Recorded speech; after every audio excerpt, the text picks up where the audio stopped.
Hey Raiders, golly, we were sort of doing our pre-show warm-up in the green room, and I saw you all come in. So wanted to say hello to all of you, and let me mute so I'm not talking to the green room as well. But welcome everybody, and welcome to the Vice. We're going to be getting started here in just a few minutes. Now they're like talking in my ears about me, and so I have to take my earphones out. But yeah, welcome very much. Appreciate the raid, and yeah, we're going to be getting started here. If you haven't watched us before, we are a D&D stream, 5th edition, that is run 100% for charity. This month we are supporting Dedicated Endeavors, which is for mental health issues with our veterans and other folks as well, their families, etc. So feel free to tune in. And if you'd like to participate in our game and make donations, all the donations go to that charity for you to give people nat 20, actually not nat 20s, we have a rerolls now, kind of mulligans, and things like that. So welcome, welcome, welcome. So glad to have you here. I'm not, I'd set things up to not have me on screen today, and so I get to move things around while, since I popped in, since you guys were so nice to pop in on us. So welcome. If this is first-time viewers, we've got a little bit of a couple ways you can catch up. There's highlights over on YouTube. If you do hashtag the Vice D&D,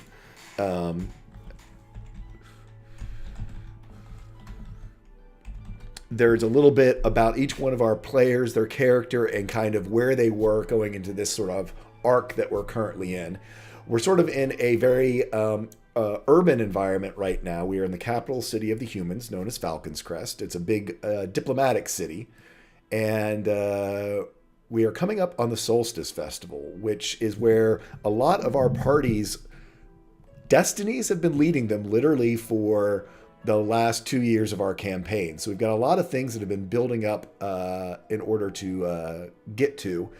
And like I said, we are in sort of the last few little pieces for them to gather their last puzzle pieces, so to speak, so that they're going to be ready for the solstice and everything that is going to happen there. If you have any questions about D&D or the plot as we go, while I'm usually pretty much involved in DMing, I might not be able to answer, but a lot of our cast members can and are happy to share their experiences and things like that with you. So feel free to ask them in chat as we start having all that kind of stuff go on. I guess that's about it. Lots of death, not lots of death. Not today, probably. Lots of riddles today is going to be, I think, what we are going to be seeing. So we'll just have to sort of see how that all works out. We've been having these sort of rhyming riddles that we've been going through. So that's been interesting. And we shall see how that all sort of pans out here in the end. But yeah, so that is kind of where we are right now. Where's everyone from? Thank you so much for the raid. I saw you all come in, and were you all watching D&D? Were you watching another video game? What kind of stuff were you all folks involved with? Chime on in over there. And for those of you who, whoops, that way, reversed. For those of you who don't know, these are all some of our arts and artists. Gosh, that was terrible grammar. That have done fan art or commissioned artwork of our characters. Shadowheart's Covenant, cool. Minjoff, is that how you say it? Minjoff, probably. Joseph-ish. Oh, old PS2 game, cool. Nice. Well, thanks for bringing your folks over. How'd you find us, by the way? Min? Great. I will remember it. Or actually, I probably won't remember it. I'm an old man. But anyway, thanks for bringing your folks over. I do appreciate it. And like I said, how did you find us? Oh, have you? Great. Perfect. Sorry if I'm not recognizing your name immediately. Sorry. As I said, and as you probably know, then when I'm DMing, my attention very much is drawn sort of towards into the game, and often I might not see the folks who are interacting in chat.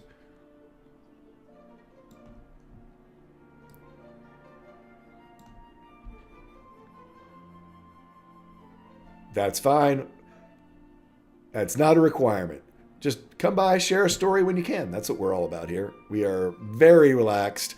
If you've seen any of my other streams when I play video games, they are very casual and very relaxed. And very much... hey, well, thank you.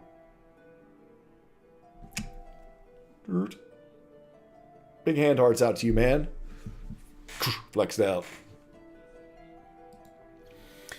But, yeah, so that's what we're all about here. And glad you folks have stopped in to join us.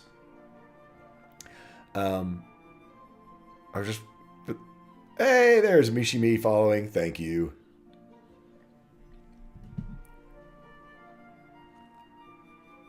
Excuse me as I get some tea in me. I was a little bit under the weather last week, and I know I'm going to be talking for the next 4 hours.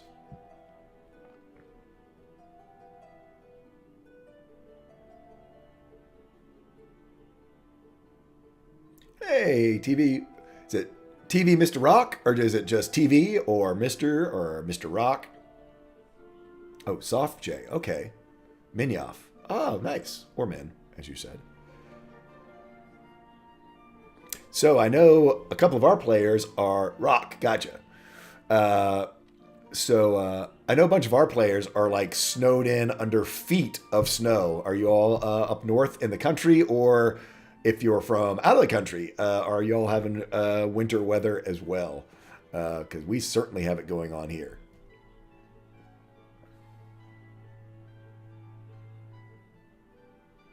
Ah, Sweden. Well, you probably, yeah, you're probably, feet of snow might not be, hey, there's Prax, might not be as big of a deal for you.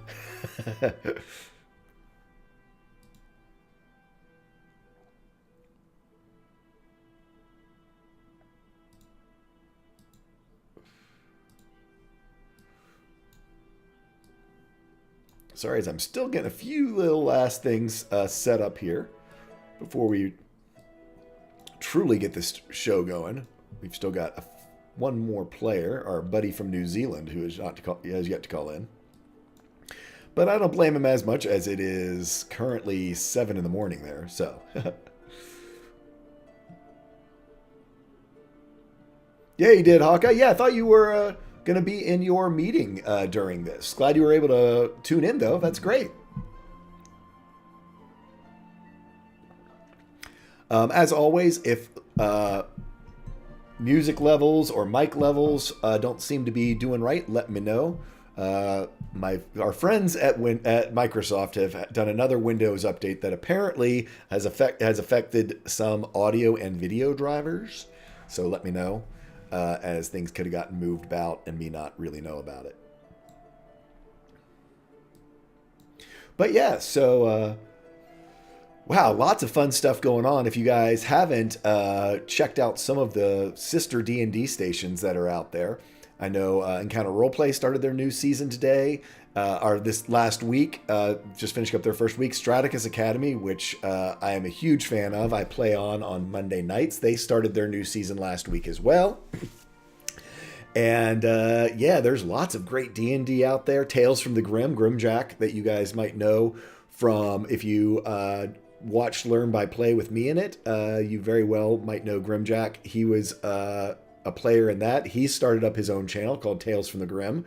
I am going to be playing with him later on in, this month, beginning of next month, in a Highlander campaign, which I am really looking forward to. I think that's going to be all kinds of cool. Looks like Prax has got some Pulp Cthulhu coming up next Saturday, so that's cool. So welcome to all of our all of our newcomers here who came in on the raid, all of our folks who are with us all the time. We've almost got everyone here back in the green room. Haha, green room. Once they get themselves seated, we'll go ahead and swap over and start introducing them. It looks like someone ran off here at the last second.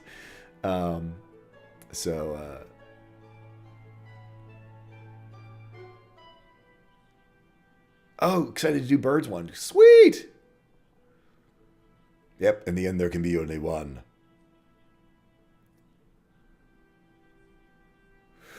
Yeah, DMing is a lot of work, man. That's for sure. I enjoy the heck out of it. I wouldn't trade it for the world, but man, there are times when it's a lot of work.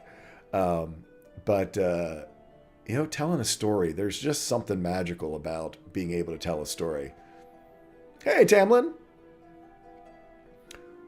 Hey, there we go. There's our last player. Now I can get everyone in their right spots.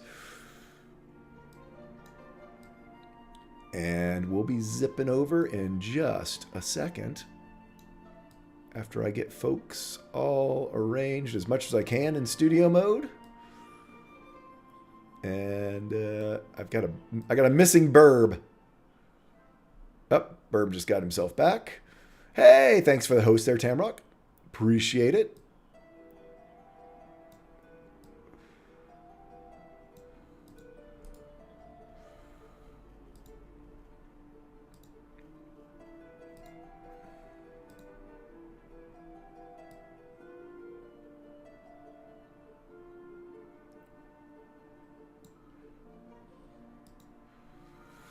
Cool. And with that, let them know that we're about to get started, and then we'll bump over there. Gonna drop over to you guys in about 30 seconds. So I'm gonna leave you all from over here on this side and move over to the other side. We will see you over there. So we'll be right there.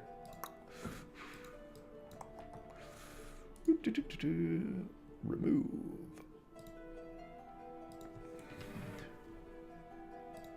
And 3, 2,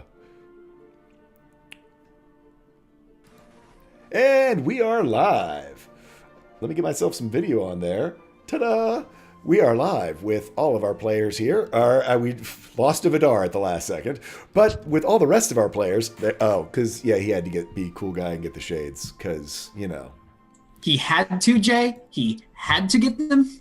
Yeah, obviously, because he's in summertime and too cool for something-ish, maybe. Not really. Too cool for these swans because they're sick. Call the vet. Wait, dude, you mixed 5 different things there. Too cool for the swans that are sick. Gotcha. Okay. Yeah. So, say who you are, dragons or cats. Hi there, I'm Dragons or Cats. I'm playing Vidar Lycran. Hexblade of the Reforged Lysithia, the Soul Forged Eclipse. And we've just had a very, very wonderful time in Falcon's Crest, having a nice little venture around, trying to really, really, really hard to figure out Blight Night. That was fun. That was good. But we got there eventually. You did. Yep. Everyone got there besides me real fast. And welcome to the Sunny Train there, Mr. Luck. Next up, oh gosh, are we doing this? Next up, we've got Templar Warden. Now, if I was good like Bird, I would have shades that I could drop in on everyone's camera. But I'm not that cool of a streamer yet. All right, so I am Templar Warden down in New Zealand. I got up about 10 minutes ago. I am playing Hidden by Axel, the Tabaxi wizard, who's trying to sort things out, but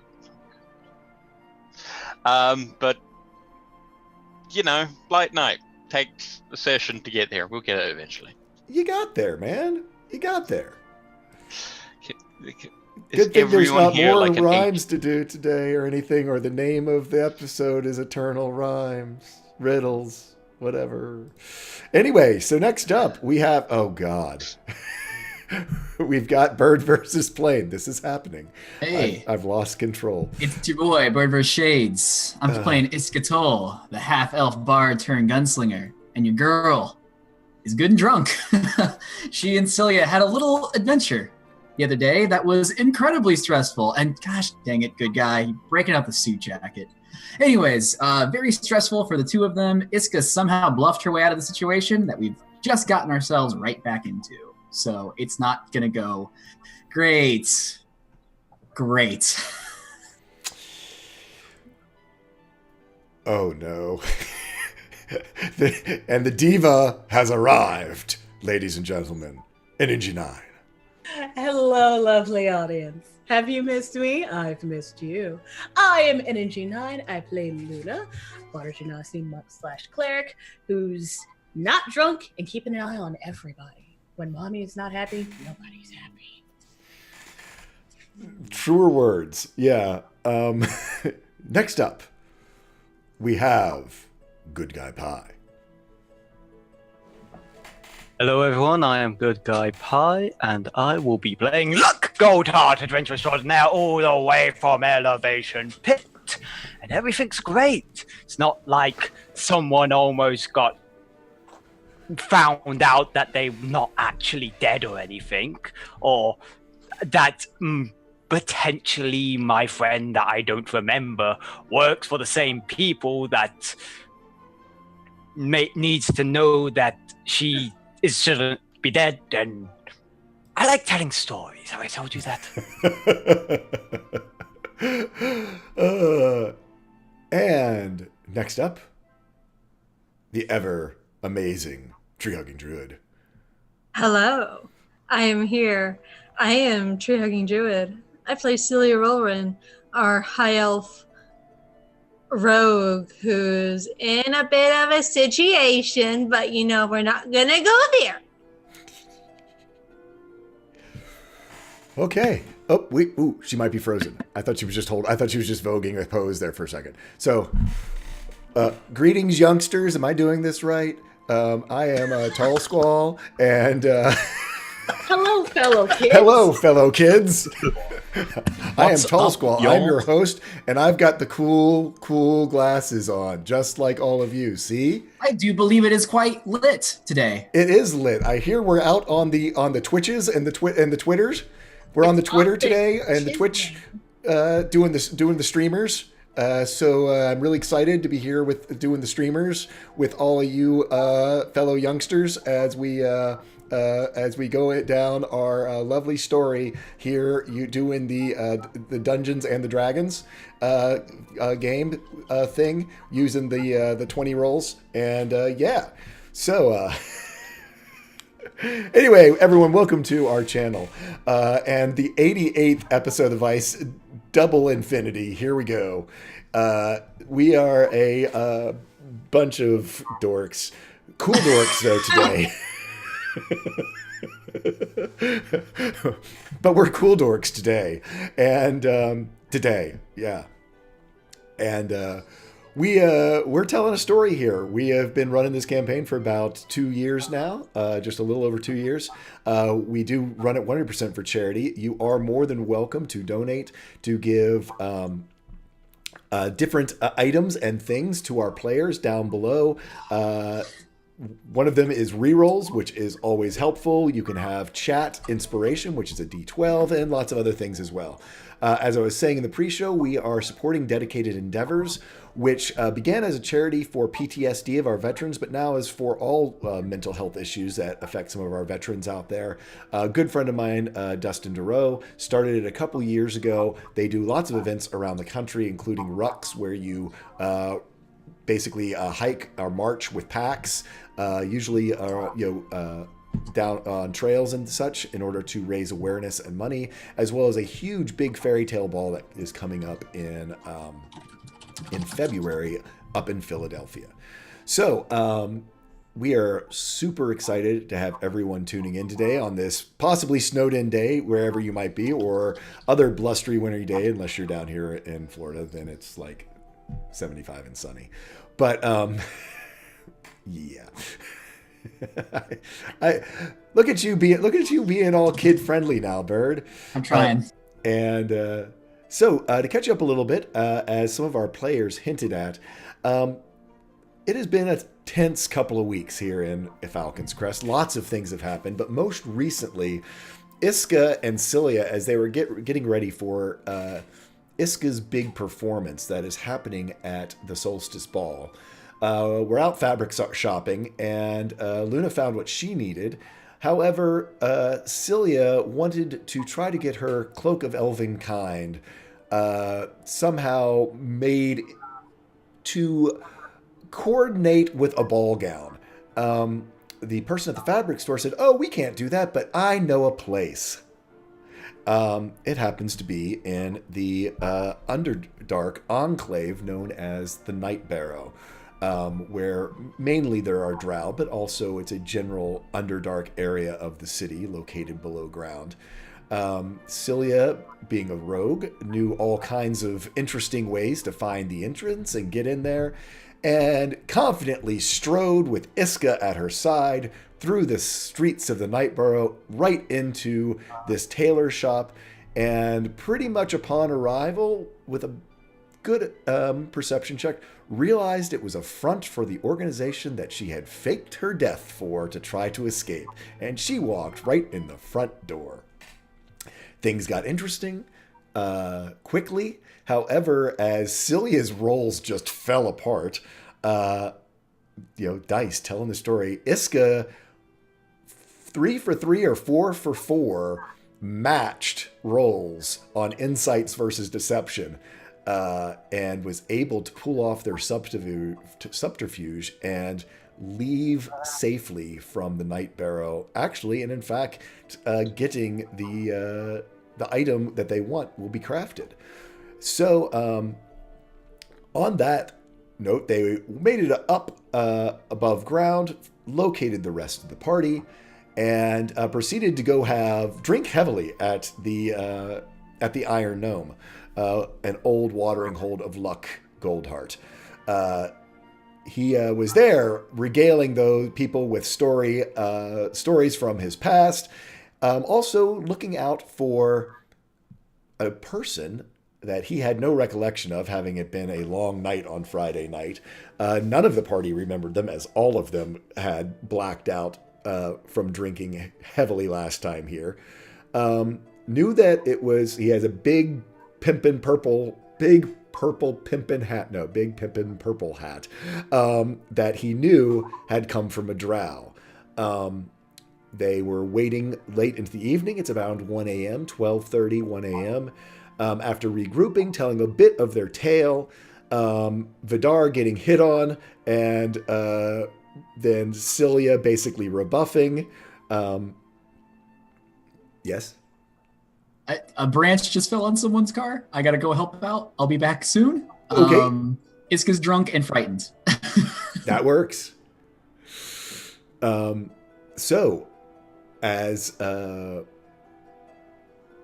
evening goes on, with a hearty hello, a drow enters in to the Iron Gnome, giving greetings to Luck Goldheart, asking whether he might have a chance to win back his hat, as apparently he had lost it in a storytelling competition. However, Cilia, after originally being distracted by the action that was happening around Vidar, looks up, and with a start and a successful wisdom save, is able to hold it together, because she believes that advantage for each of the 5 cool kids in the shades, coming from Templar Warden. Thank you, Templar. Thank you very much. With a start, believes that she recognizes this person to in fact be one of the tailors who assisted them down in the Nightborough, and as who she had identified or felt she had identified as members of the Obsidian Order, the Assassins Guild that she was once a part of. Cecilia, as you look up and see this through your drunken haze, as by your rolls we determined you are pretty good along your ways into the evening, and having already been proving it with your forwardness to the poor guy who was hitting on Vidar, I need you to make me a perception check at disadvantage, as out of the corner of your eye you first saw this drow and seemed to recognize them. On a 14, this person, you think it's the same person, but the lighting here is very different. Your vision is not the sharpest right now. The biggest thing is the attitude and general carriage of this person is so vastly different from these drow men that were assisting you, who were very subservient, who were very, kept their gazes towards the ground, very much respecting the matriarchal sort of hierarchy that there is in drow society. You can't quite decide. You can't be sure. The clothes are entirely different, whereas down below it was very revealing clothes. These are more the types of garments that you were used to of people up here in Falcon's Crest. On a 14, I mean, you can general details, sort of wears a gold and purple vertical striped leggings with folded over ankle boots, this big sort of full deep purple tunic with, the big sort of ballooning sleeves that are all slit, then show sort of dark navy inner blue, sort of an inner sleeve below it. The gentleman that has just walked in is wearing what is obviously a wig. It's of dark black and ornately styled hair, sort of in a almost colonial Renaissance style, sort of very full on top with sort of these tight curls on the side and sort of tight barrel ringlets in the back. He's wearing a gold leather belt, ornately embroidered cuffs, which reminds you of sort of the belt and cuffs that the Monsieur downstairs was wearing. But they are very, very different looking and acting. But facially, there's just this pit in your stomach that this is someone from the Obsidian Order. So Celia will kind of look over to Iska, and everybody she'll say it to everybody, but kind of mostly to Iska, telepathically. Iska, does he look familiar to you? He's from down there, right? Do me a perception check, Iska, at disadvantage. No. Sorry, my roll 20 crashed, so I'm just going to get my character sheet back up and fill the time with interesting chat. That's because you drunk, girl. You are drunk, girl. With a nat 1. Where? Which one? I mean, you were... No, that's luck.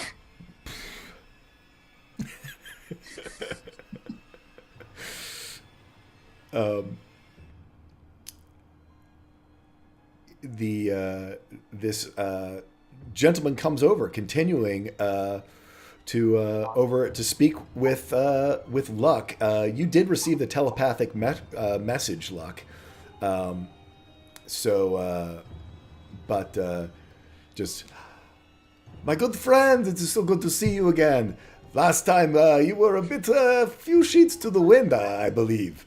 But more friends this time. They all seem to be in a bit better shape. It is always a pleasure to meet another storyteller. Very much so, yes, sir. Me and my friends have had a bit of a long first time in Falcon's Crest, so we like to take our feet off when we can. Oh, but it is always a good idea. All the celebrations, it is a week that we are going to have with all of this fun and excitement here, yes? Oh, very much so. I've never seen something as big as this. Ah, yes, the solstice here, it is quite wondrous. I don't know if you have heard, but there's even more excitement as the tieflings have arrived. They are made it into Sentinel Row earlier today. It was quite a spectacle. Must have missed that one. Everything go all right with them? Well, it seemed to. I mean, there were quite a bit of the Falcon's Guard was out there, the Talon Guard, and making sure there was no funny business. But yes, it was quite exciting to have the long exiled race return home. I'll bet I'll keep an eye out for such developments. It sounds rather interesting to see these people. I've not really seen one myself. Oh, no, well, they are quite handsome people, actually, I find, with their horns, and, of course, this is the nobility who has arrived and all of that, so they look quite well turned out, so to speak, here to make a good impression, I am sure. But let me buy all of you around, yes? Yes, sure. He turns from you and walks up to the main bar. Slag! A round for all of my friends over here. And he gets sort of lost in the tumble around Slag, the gnome, known as the Iron Gnome, here begins to draw more and more drinks to bring another round to your table. Look, we'll say, not used to it, but still try it nevertheless. Just if I start acting weird now, then if he is part of it, then we're busted. Just act like we're here having a drink, or just have a drink. Just keep drinking. Our day's not being disturbed. Celia says telepathically, just don't say anything about me. It's healed.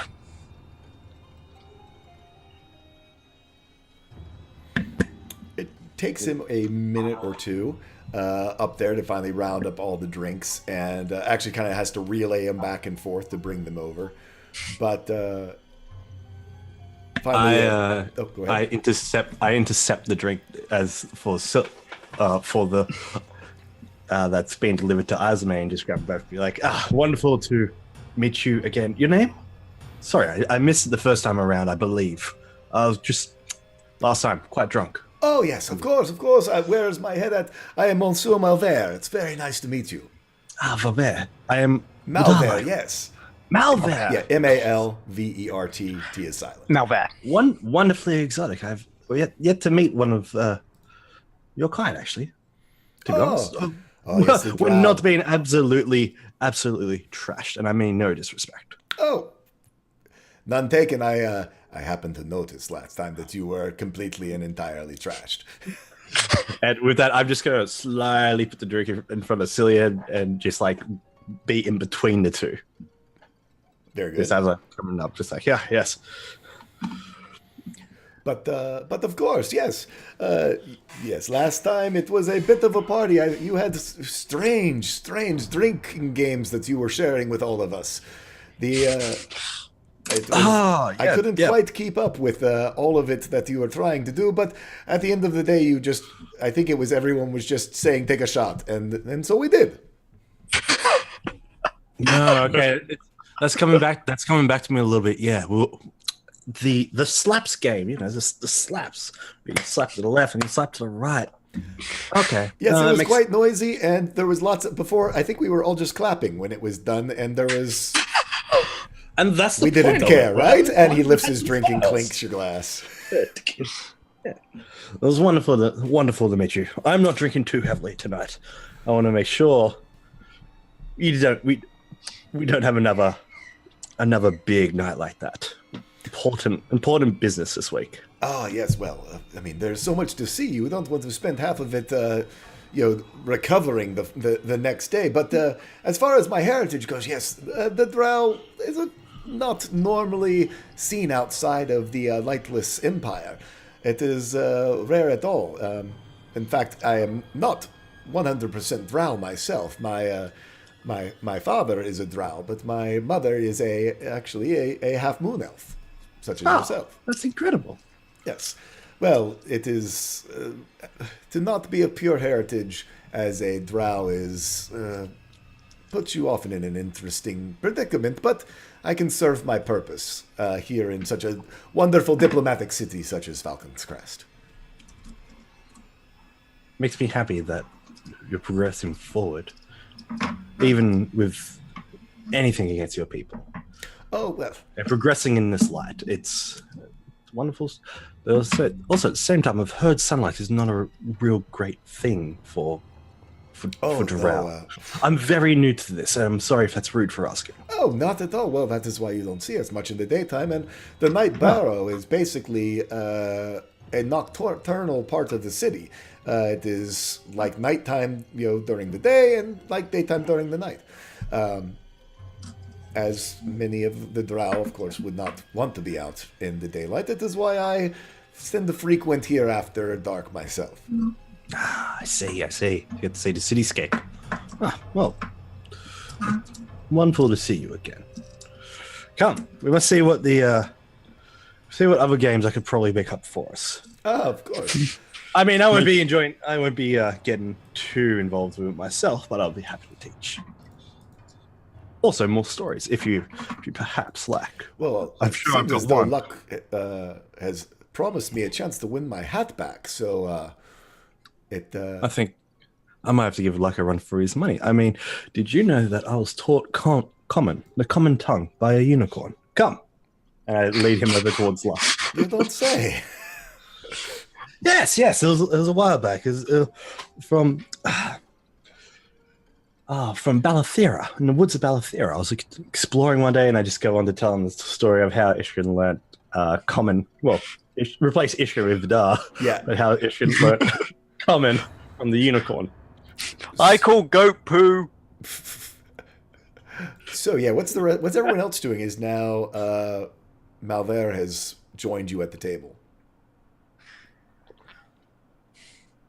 Iska's still sitting at that table next to the dwarven woman and is definitely trying to back. I'm still playing music very lightly, but back to Malver as much as possible, if that makes sense. Okay.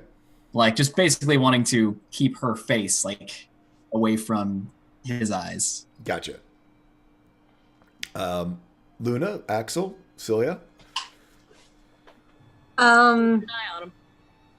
Yeah, Celia is going to try to be. She's going to try and do her rogue thing and be as inconspicuous as possible. Okay, roll me a stealth check at disadvantage, but to blend. Ooh, Assassin's Creed. 14. On a 14. Yeah, you're drunk. You're drunk. You're also in the middle of a bar and kind of have already sort of been seen. So you can't there's no melding into the shadows here. But on a 14, I mean, you aren't just making a spectacle of yourself. Luck, what are you up to? You're not puking in the corner. Yeah. Vidar, hold my hair.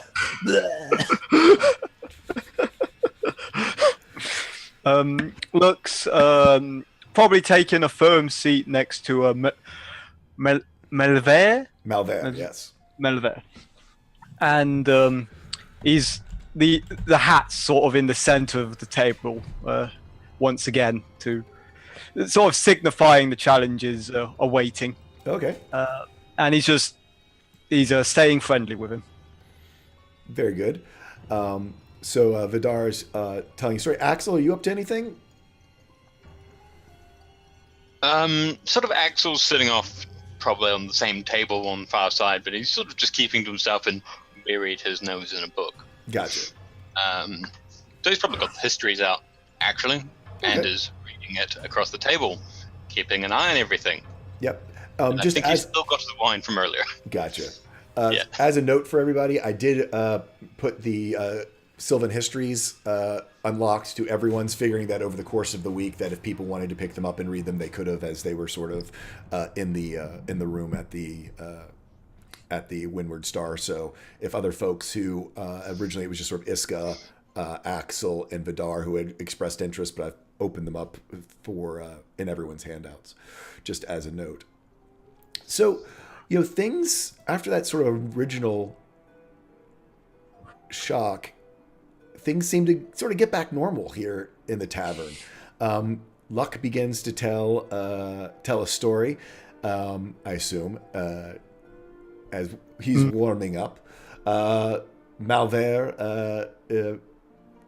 follows. So if you could do me a performance check, Luck, I would appreciate it. Can I give him advantage because I'm bouncing stories off him as well?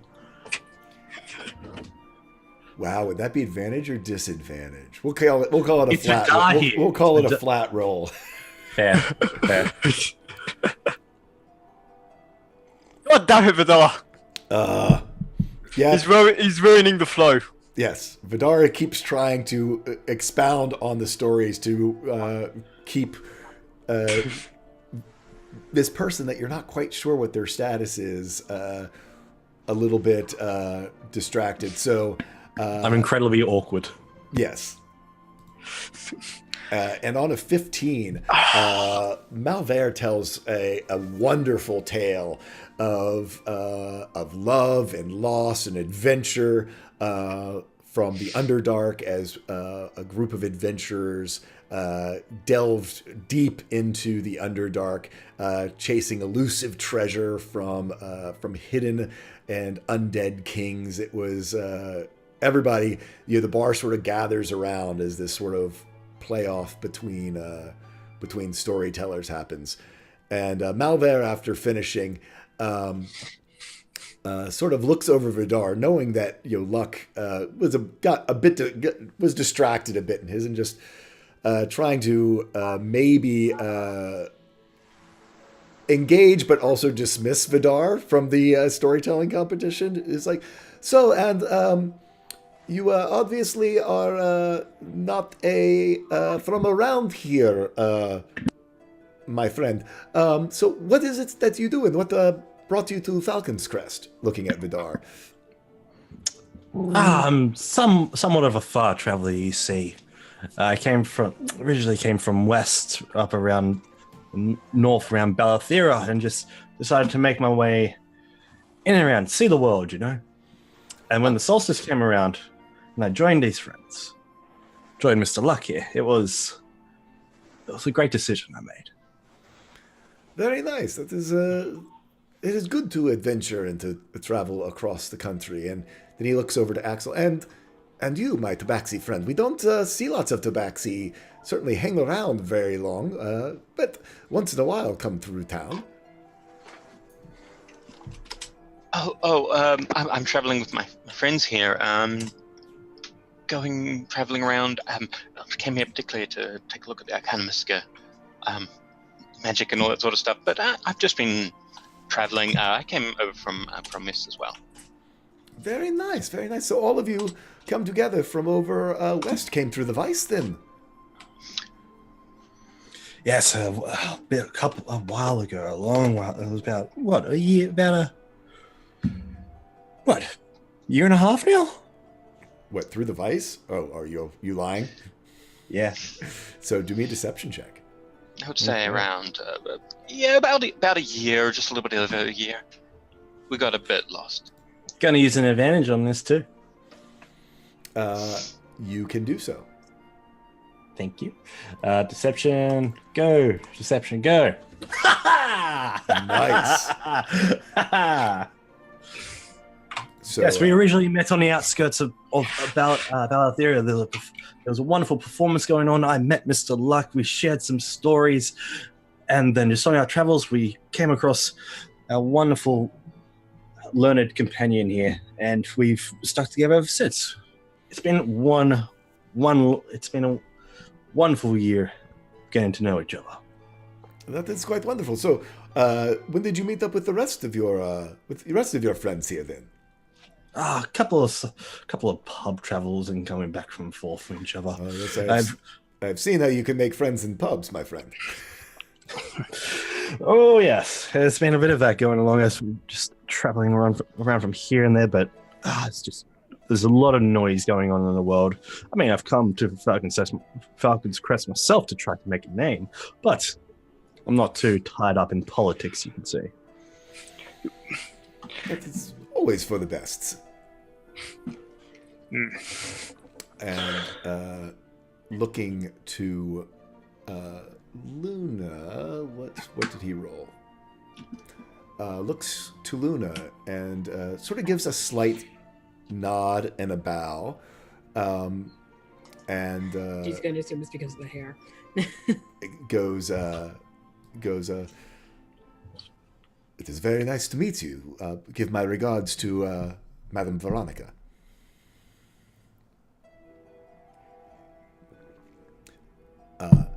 So he kind of notices your garb. Are you new to the Burning Rose?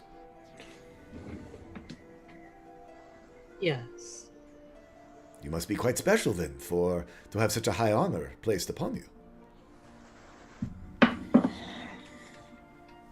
Finding out, course. Well played. So, Vidar, you have told us your story for a little bit. Luck, would you like to have another go? Yes, as long as Vidar knows when not to interrupt. Hey, I'll take a step back. I mean, I do have my wonderful darling to go take care of. She has consumed a little bit too much wine. Clearly. I think I might bring her some water, if you'll excuse me. And I'm just going to go to the bar, grab some water, and grab some tapas. Okay. So she'll have to go for that. Come on back. And sit next to Eyes on Me. Luck, go ahead and you can roll another performance check. So, it all starts within the 63rd cave that we had dug out this month. And... I'll mulligan it. Oh no, I don't have a mulligan. I'll inspiration, since I've got plenty of those. There you go. Roll D12. Ooh.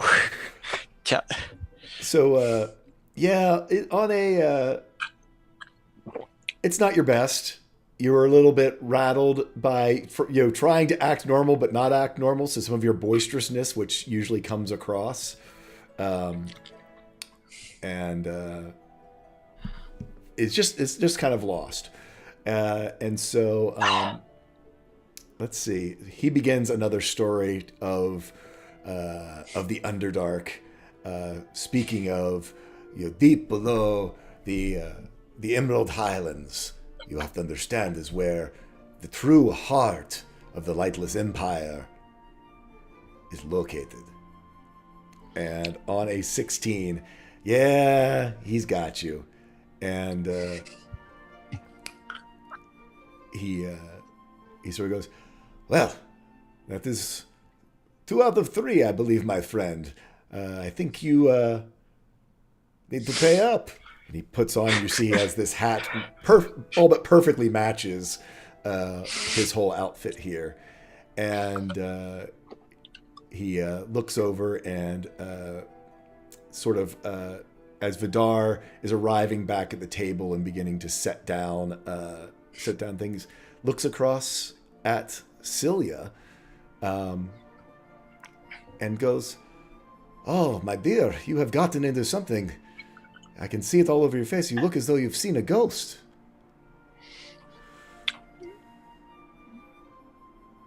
Are you sure you're all right?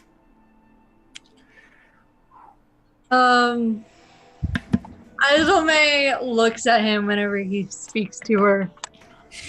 And she says, "Must have been the drinks." At which point, water goes in front of her, and there's a back pat, and then Vidar just begins to tie her hair, just very very soft ponytail at the back, just giving him an eye of like. Hydration is very important. You should make sure that you, as you go through the celebration, to make sure you alternate back and forth between your drinks and water. It will help, I promise. What's the fun in that? I'm sorry, I can't hear. She says, "What's the fun in that?" That is true, but I predict you are not going to have a lot of fun tomorrow morning. Oh boy. And I give him an eye roll, just like, yep, it's great fun. And after that eye roll, I want to give him a little look over just to see if he's any suspective in any way. You can roll me an insight check. Gonna roll you an insight check there, buddy. Because I'm good at insight, apparently. 22.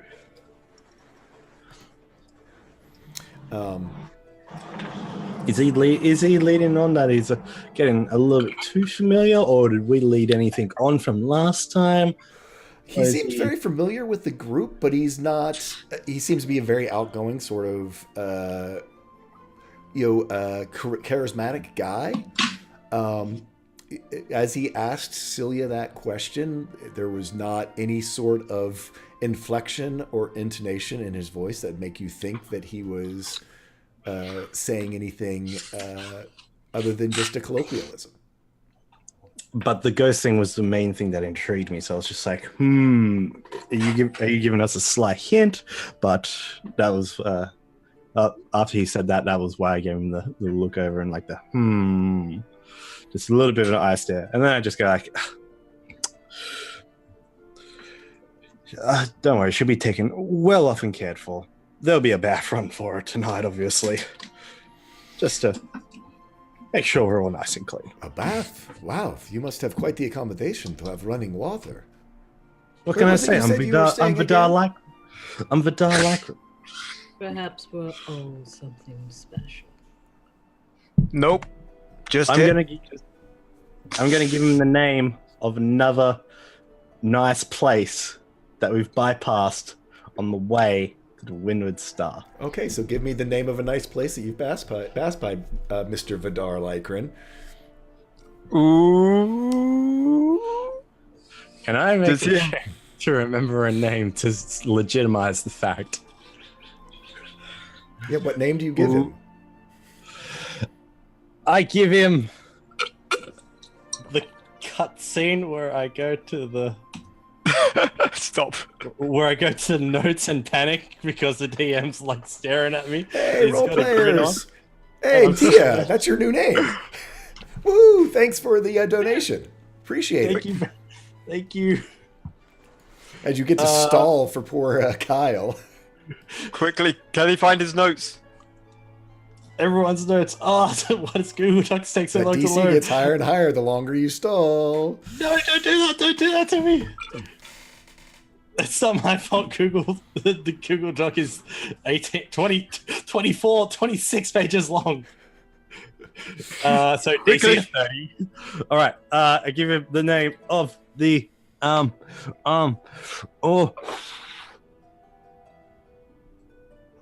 It's too late.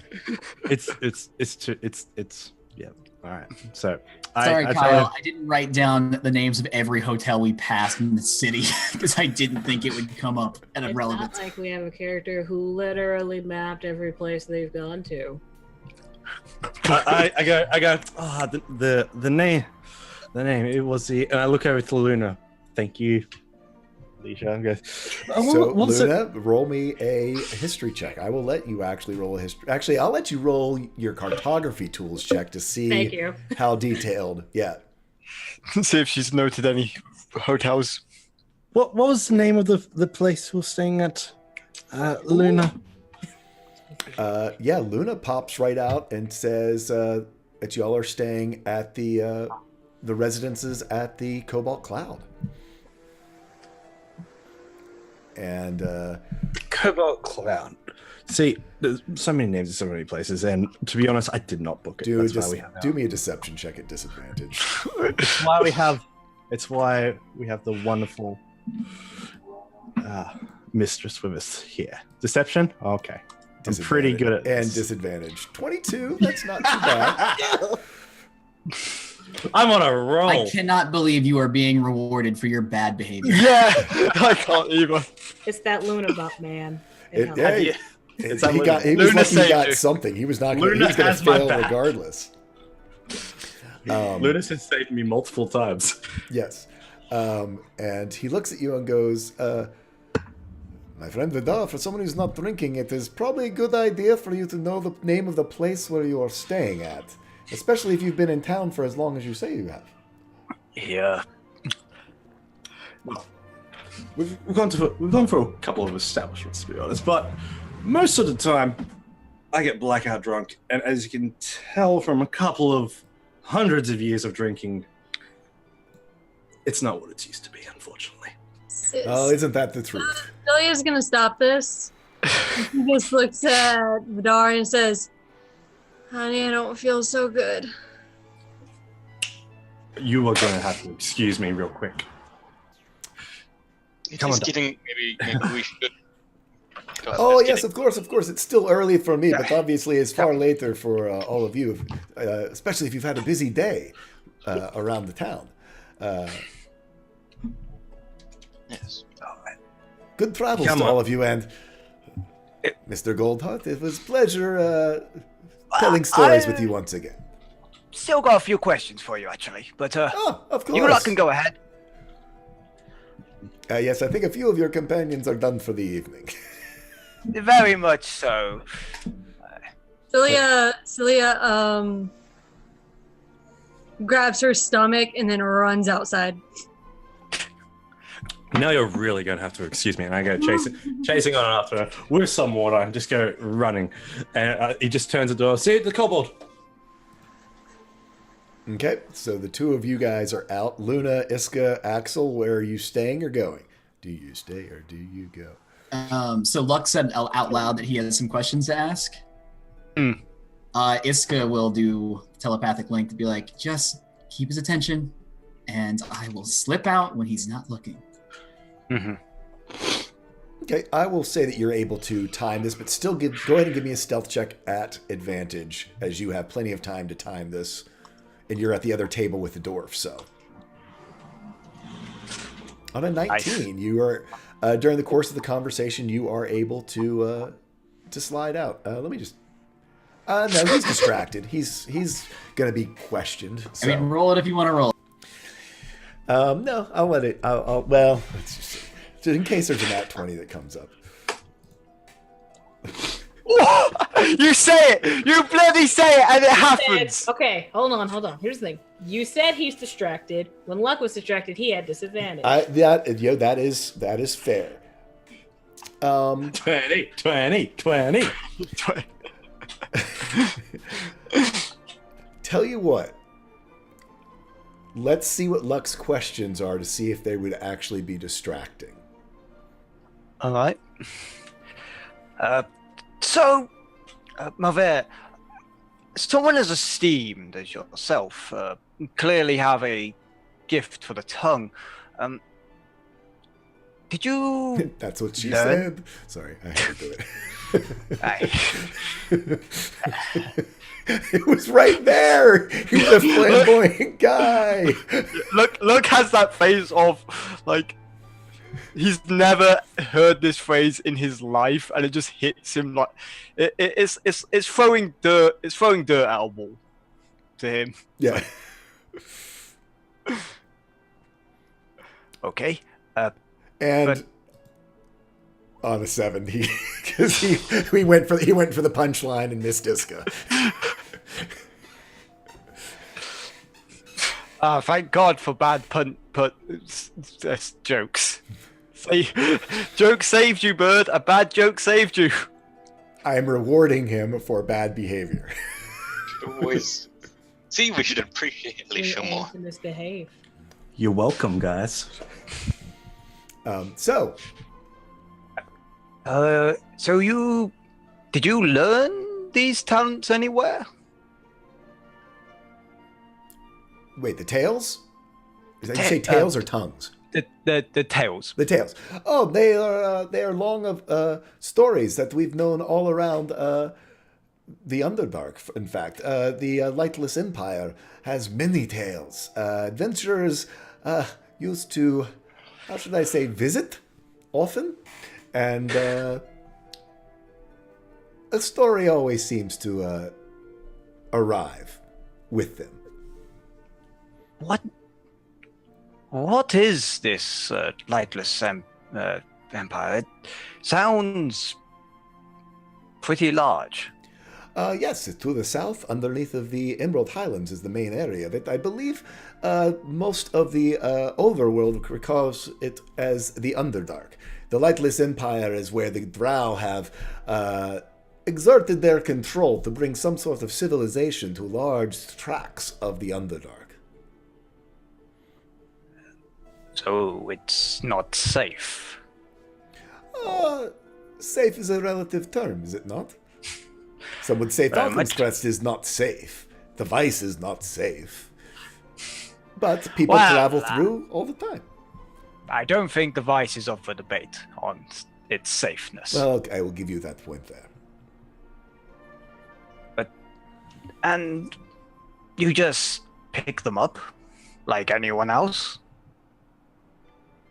Ah, well, yes. Well, you can pick up many tales. When you are around towns, when you are in taverns, when you like to come out and drink and to meet new friends. Most drow do not.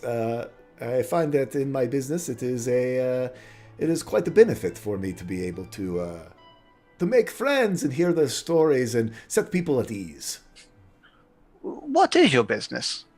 Why, I'm a spy, of course. And then he goes, you see, I'm here to steal the secrets of sweet overworld lovemaking to return and woo all the population of the Underdark. Well, Yes, can I very help you? straight face is just gonna say, "There's much to learn." Well, yes, of course. This is why I'm familiar with Madame V. She is a wonderful teacher, you know. well, I look a little younger than I am, and I have my fair share of experiences. True, it's only for my wife, but at the same time. Well, there are different strokes for different folks, correct? I mean, here in the phrasing. Wow. I was worried if that was intentional or not. No, that was not. Good thing Axel is not here. That was not. Impressionable young Oops. boy. Wow. Sorry. Ooh. Avert your ears, children! Avert your ears! Abort. Okay, so no. Where was I? I completely lost myself. Please highlight that. Please highlight. Yes, well, you know, the drow, in fact, only the noble ladies of the noblest of houses are able to even reproduce. So in a way, most all of my kind, all of my race, are somewhat interrelated. We are some of the not so delicate people of the overworld say that all drow look alike. But we are, in fact, all related, because that is just the way that our culture works.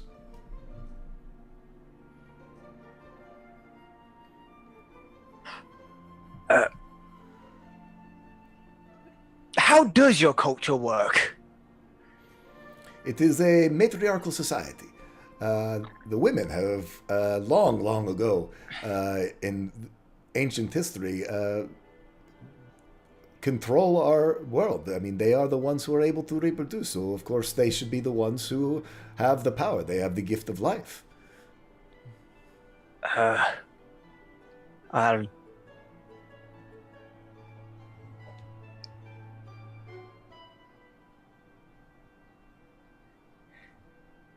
I guess.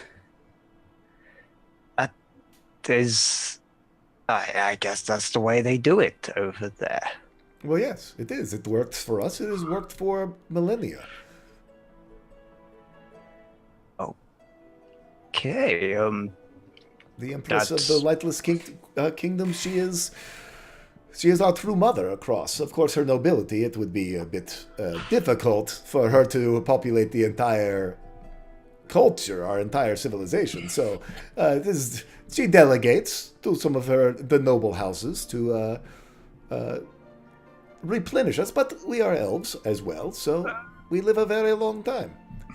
Not the urge to reproduce like among humans is not quite as the all-powerful driving force.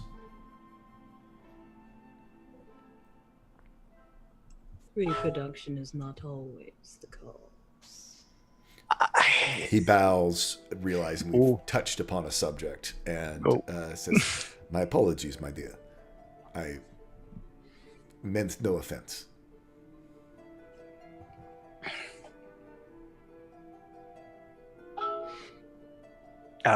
Changing the subject, do you... Well, I'm not exactly the most educated of people. Would you... and even now I You don't am say. going through... Oh, You do tell fair. a good story, though, my friend. Education is not all that it's cracked up to be. Wisdom. Now, wisdom, that is something entirely different. I've got plenty of wisdom to share. It's just... I think I need my fair share of knowledge in a few matters that aren't exactly well known. I can certainly help as I can. I am at your service, one storyteller to another. Of course, you must realize that all the things that I tell you are false, even the true things. He gives you a smile. Ah. Alchemy. Now there's an interesting subject. I know my fair share of it, but from what I know, my recipes aren't like other people's. Well, are you studying the science of alchemy or the art of alchemy? That is the real question. There are two very different things, in my What's the understanding. He gives you a wink. I guess you could call it the art. I don't understand the workings behind it. I only know how to do it. And that is the definition of art, is it not? It is not something that you study, it's something you feel. It comes from inside of you. And it just happens. It's something you can't deny. So what do you need Very to know much. about the art of alchemy? There is no real way to do art wrong. No, but there must be a reason to where it comes from. Not just from yourself, but think of it as there's a method to everything. So that must mean that someone else might have been able to do what I've done. Well, yes. Well, there are many people who, let's say, paint or sculpt. Where does that come from. But what you are speaking of, alchemy, being in some of the magical realm, I mean, there are many different theories about all different types of magic. Does it come from the gods? Does it come from the study of books and from the vast tomes of knowledge over the centuries? Does it come from a place that is darker, from the demons, from, many say that the tieflings, their magic came from a dark, dark place. Others say it came from a place of wonder and excitement. When you are in a church and a miracle is performed, it is from the gods. However, when you are perhaps in a dungeon or in the Underdark and a miracle happens, then of course it is from the demons and the devils. It's a matter of perspective. In my belief, it all comes from within you. It is just flavored by the people who witness it. What if it very much does? As he sort of looks around and just pulling out, sort of just pulling on like one of the dining knives about, just as he quickly shows off the power of the lightning bite.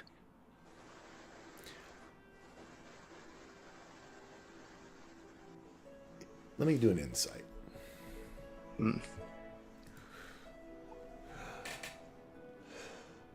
Now that is interesting. Long ago, the Lightless Empire delved deep into the magics of blood. And while there are many weapons that can be imbued with lightning that sparks down, quite obviously the kitchen knife was not one of those pieces, so it came from your blood itself. It is, in my opinion, humble as it might be, that it is a type of blood magic. Old magic. Probably second only to the magic of the soul that so many seem to be interested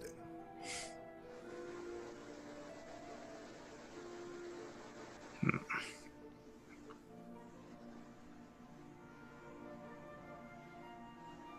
Very curious. I thank you for indulging me, as he sort of leans back. But, well, as you say, there are many things in this world that are uncertain. So, I have some uncertainties to follow up on. It is always good to know what gifts come with what strings attached, even if sometimes they are tied up in a pretty bow.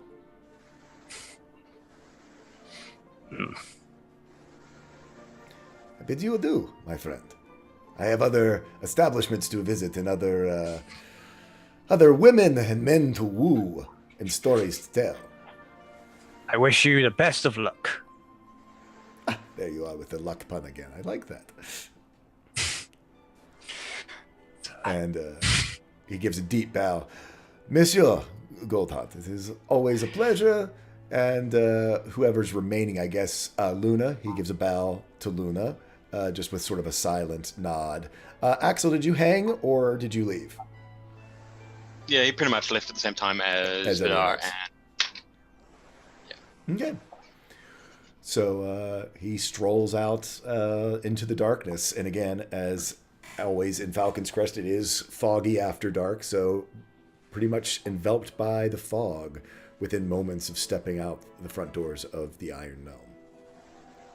So let's cut over to the journey home with Cilia, Vidar, Axel, and Iska. You all run out of the bar, and tell me a little bit about what happens. Side alleys, go, run. And I'm just lead like down a side alley to the back, taking Azame by the hand. Not really knowing where I'm going, but just going. But trying to keep in range for like Lyle until someone tells me to stop. So It's like, all right, let's get the panic away. So you At a two safe are distance. bolting through the foggy streets of Falcon's Crest. Inconspicuously. Give me some stealth checks. Dear, this could only go so well. What did I say? Just a quick add on that. As she is kind of drunk and not doing very well at stealth, Iska will be kind of distracted going along looking for anything else that stands out, like the signs we have seen earlier that the Eternal Keepers have left us. Okay. That makes so she's kind of like trying to stealth, but regularly being like, maybe that's a thing, and just kind of like wandering over towards it. Okay, do me a investigation check with disadvantage.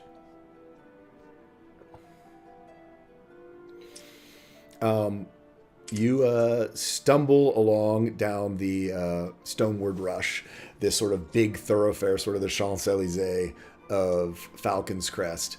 And there's lots and lots of temporary pavilions here that seem to all but have sprung up overnight, over the first day of the celebration. You guys might have noticed them a little bit, but you kind of were in mission mode on your way down to the Night Barrow.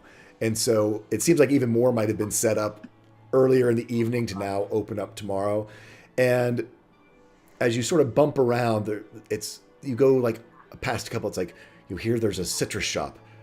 Is this it? Is this it? Could this be it? And then there's a pie shop, and there's pies, maybe pies, something with pies and pastries. And then the next one is a taffy store, like taffy stretchers, stretching something, stretch whatever. And just you kind of are bumbling from one to one of everything. Kind of seems like it. I mean, it's almost like the hairs are sticking up on the back of your arms, but it's just lots and lots and lots of new signs here, emerging out of the fog. So it's like everyone's like, and then it's whatever, barbecue. That's probably the reason why I'm not so stealthy, because I'm trying to lead Azame and then go back and herd Iska. Go back. Come on. Oh, Two crew. No. Sorry. Iska, no. This is not the time for that, Iska. Hi, guy. No, all right. Sorry. That's all right. Come on, just keep going. We can come back. Whenever Celia gets like out of side of the tavern, she just looks at Vidar and whispers, "Was my acting good?" I whispered back, was mine? I have no idea. What just happened? I think I fooled him. I don't think he's caught on to anything, but I got a little bit of a shock when he said the word ghost.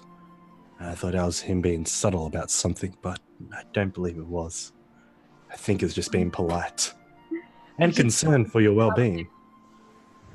Oh, what was that? You whispered. I just want to get out of there. Oh no, I knew. Come on, let's go back. Let's go back to the hotel. And it's a slow herd. It's a slow lead, while trying to get these girls back to the Windward Star, and then taking them upstairs. It's just another hassle. Oh yeah. So it is the herding of two drunk girls from the party. Yeah, pretty much. Yeah, into the fancy hotel room. Celia, are you mad at me?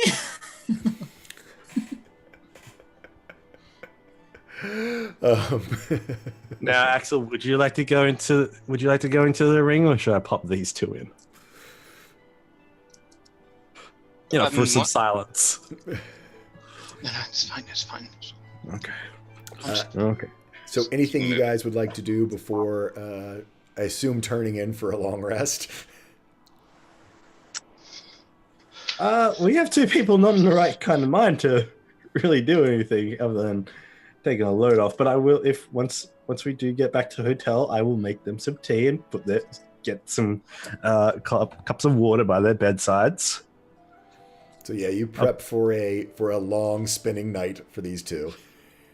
Oh yeah, they basically. I'm just like, okay, both of you into like. I just lead them up to minus Celia's room. Just Iska on one side of the bed, Celia on the other, and just like, you two get some rest. Here's some water. I'll sleep on the couch. Have fun. Call out if you need anything. Slumber party, and Slumber party.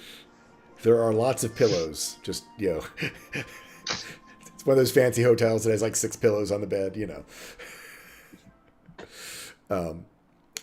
So Luck and Luna, you're probably only about 15-20 minutes behind the drunken stagger. Actually, how are you all proceeding back? There's a good chance with the stealth rolls that happen that you all catch up. Or end up being literally arriving about at the same time. Are you all heading back to the Windward Star? Are you going elsewhere? Are you referring to me and Luck or the rest of the party? Yeah, Luck and Luna, what are you all up to?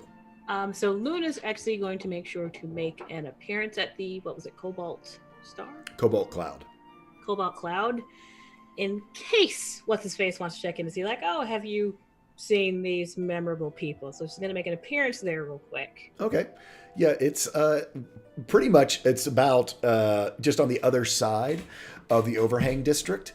So Luck and Luna, you head down towards the Cobalt Cloud. If you recall, it is the prototype airship that has now been sort of grounded and turned into sort of an entertainment venue, and that has some rooms also associated with it.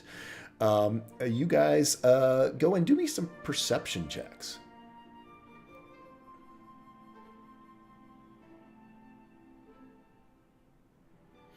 Yep, nice place.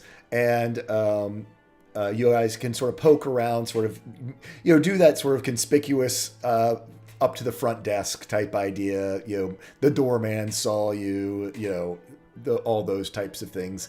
Yeah. And so about probably 30 minutes after Vidar, Iska, Axel, and Celia got to the room, you all show up as well, having come from the, swinging by the Cobalt Cloud. And as they had a bit of a slow roll getting back.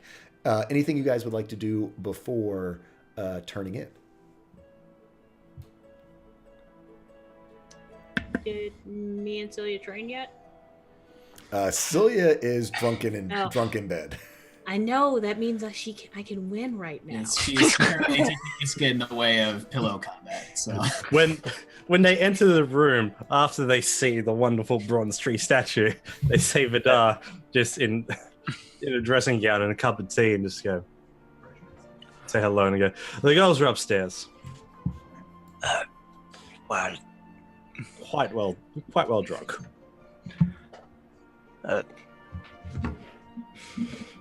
How'd it go?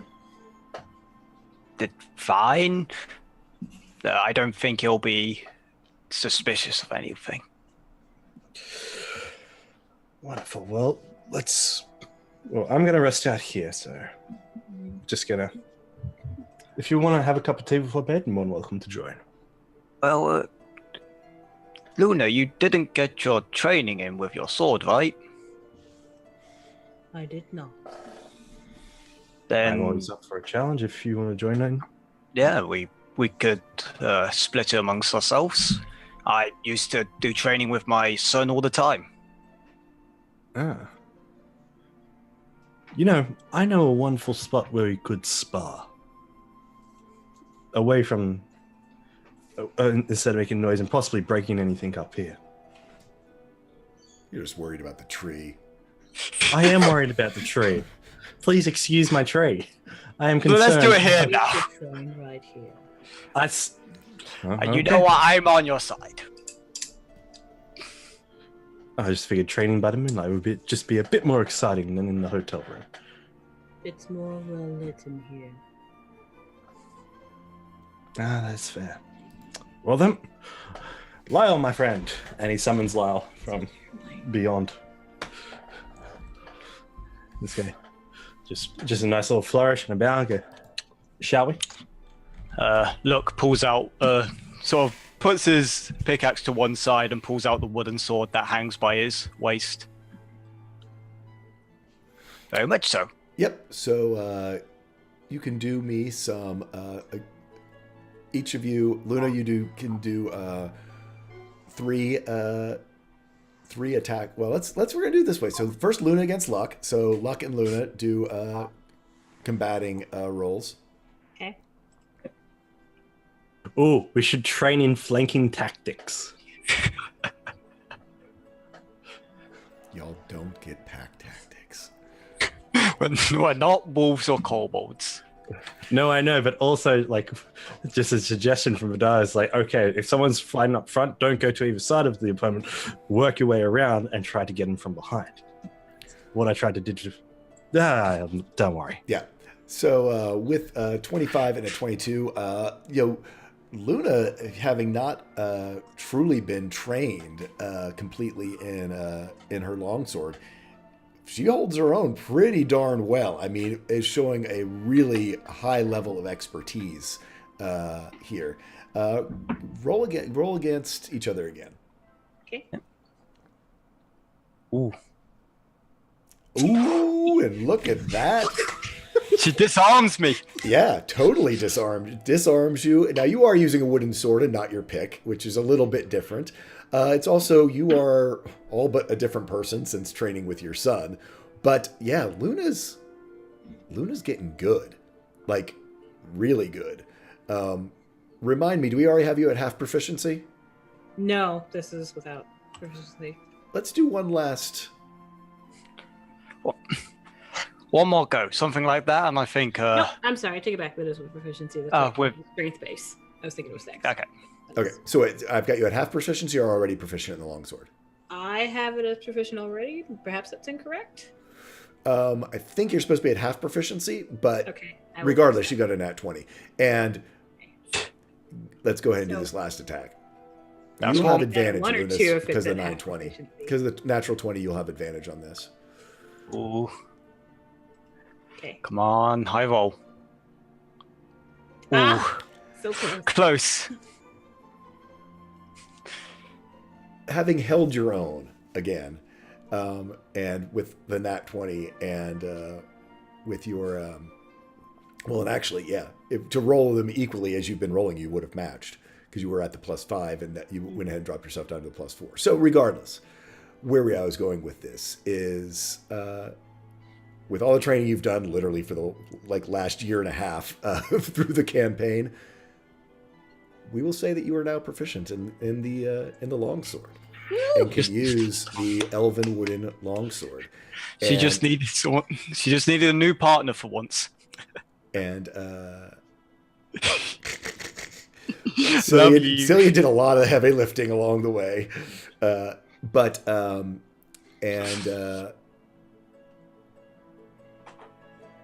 want to come up with a mechanic. I'm thinking right now, by spending a key point, you could use it as a monk weapon for like a minute or 10 minutes or something along. I need to figure out what the correct way to balance that is. So then I could do. So you could use it as though, with all the things that say when using a monk weapon, as it is also an elven thin blade made out of warp wood. We'll work out the exact mechanics, but of how we'll do that. I'm betting it will be a key point. It'll be a key point to do so, but that you can basically turn it into a monk weapon. Take a look maybe at the Kinsai. Yeah, I'm sure there's some examples out there of how to do it. Sweet. So, with that, as this sort of excitement is going on, as these sparrings go on for 4 or 5 minutes of, it's not the click, click, disarm, click. I mean, they sort of range all around the room, full Princess Bride type sparring that's happening here. Axel, tell me about what you're doing. Investigating. Will you roll me will you roll me an investigation check so we can? Well, yeah. We'll decide how this goes. He's just getting an idea of what's changed now that the tieflings have arrived. Guards, lots more of them. Do me an Arcana check.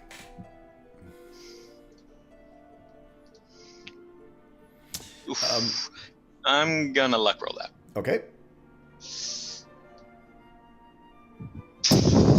On a 14, though, these are not hard to spot. Truly, the DC was only 10, but with a nat 1, that doesn't work. But but yeah, and there are new wards, arcane wards around Sentinel Row, as you have snuck out to go and take a look around. But the guard has basically been doubled.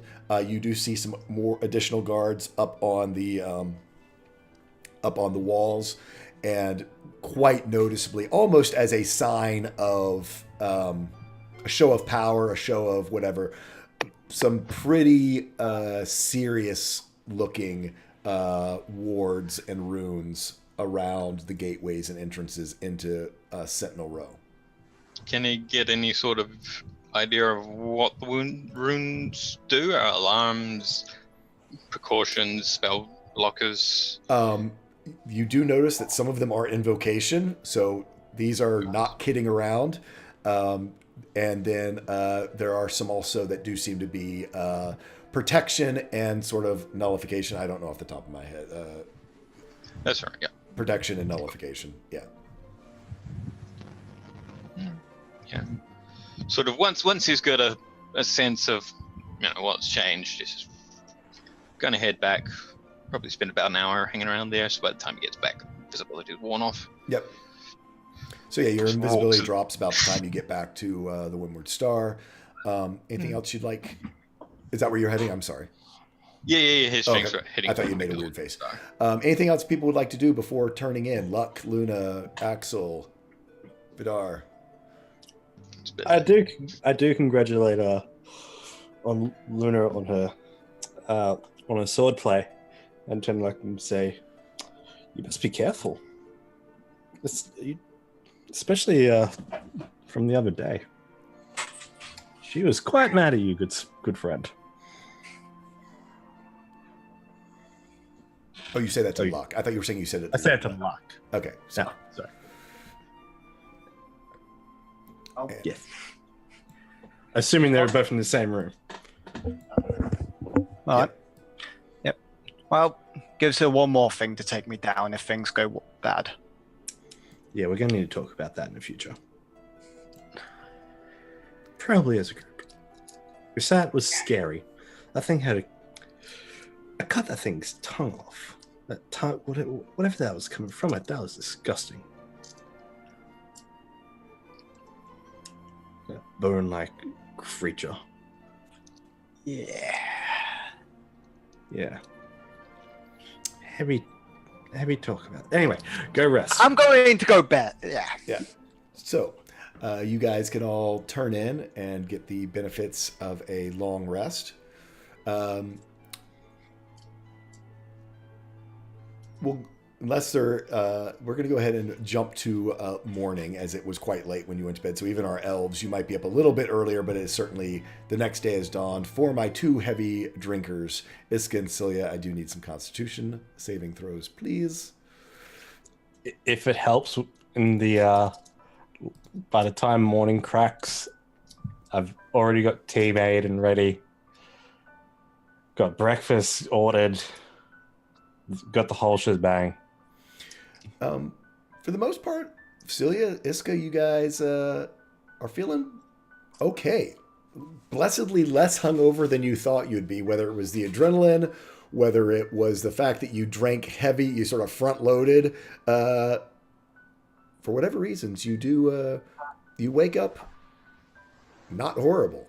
Not the splitting headache like you all had on Saturday morning when you awoke.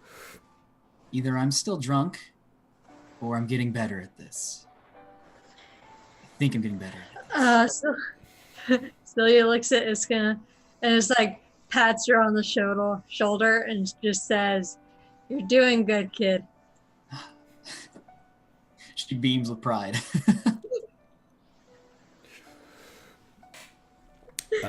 Just Um, waking up Celia- next to each other. Celia will just be like, let's get some tea, just in case. Sounds nice. That sounds good. Go down. Yep, let's go to the kitchen. So yeah, as y'all come downstairs, sort of in the main part of the suite, there's tea made. There's now getting. Actually, I guess no. They were never mind. They were taken by Vidar earlier. There are no stale pastries left over. There's really, yeah. You guys, you have tea.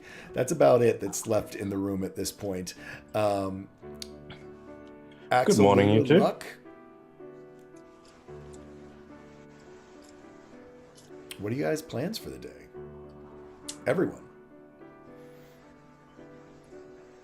As everyone stares, order's been taken for breakfast, so not too long from now, I'm sure it'll be arriving.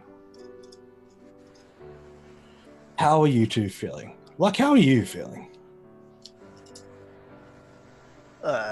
Fine. I feel like $100. Yeah. 100 gold. Well, look at you two. Change that word around. What is a buck? I don't know what that is. Well, it's a baby. It's the birth of a tiny horse. Maybe next time say cookies instead. I'm more familiar with that terminology. What is a buck? Again, it's the child of a. Never mind. Anyway, bacon's being ordered, and these things called eggs. I don't know what they are. Well, they come from birds.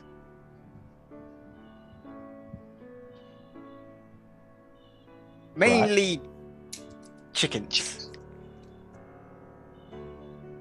They don't fly, so they'll, not Nothing really. flies. Exactly. Well, there are some birds that are more suited to flying that don't fly anymore, but the chickens were never suited to flying. Highly interesting. But they lay eggs, and it's quite a lot of them, and they're eaten. So like, Because, right. maybe you could taste them. Plans for today. We do need to work on finding the clues for the Eternal Keepers. So as far as we've got, the clues have confirmed that they know, this of Dragon's arrival and armies lost, they hold their tongues no matter the cost. Kind of annoying that they, no matter the cost, but presumably they know these secrets, and we want both of those at this point. So we just hit the city and try to find something that rings true. Search high, search low. Yeah, it does. They do seem to, perk your attention if you know what you're looking for, and not off your head drunk. Now, when you say that they hold their tongues no matter the cost, are they talking to the Eternal Keepers, referencing themselves in that, or just in regard to the Tieflings arriving? Are they talking about something else? A place where you. I could be on a tangent here. Well, maybe it's a place you have to be quiet, like a bathroom. Well, to be honest, I think it's secrets that they don't talk about. People just learn. He sort of holds up the mirror. Takes two to unlock the secrets within this. Presumably, they don't even talk about it. They know it or they see it. Maybe it's just wordplay. If it's a problem, we're gonna, be important, maybe. Because if they're holding the tongues no matter the toss, then we won't know what to deal with. But at the same time, there's a whole lot of malarkey in there as well.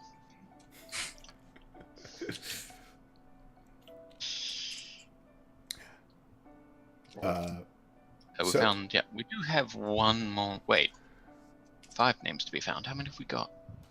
We've found 4 so far. Yes, we have one more.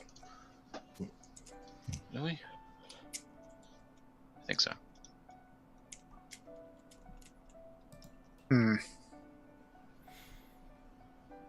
So how do you guys want to go about this?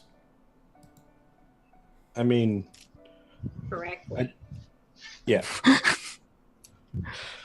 I'm honestly thinking that they're not trying to reference themselves as the eternal keepers, because now I'm thinking along the lines of the Falamega, the elves that basically put themselves in the line of, well, with the humans when it first happened.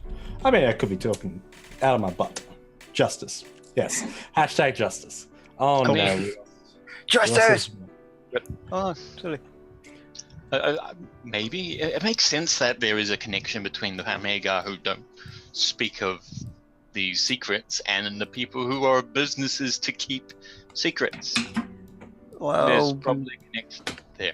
well, it's talking about dragons arriving. Would that be the Netherwings? So maybe a place where they talk about, where they store places and talk about, well, don't talk, but a place where they information upon something arriving like that would be kept. Well, that's what we're looking for them. Yeah. Those are libraries, maybe.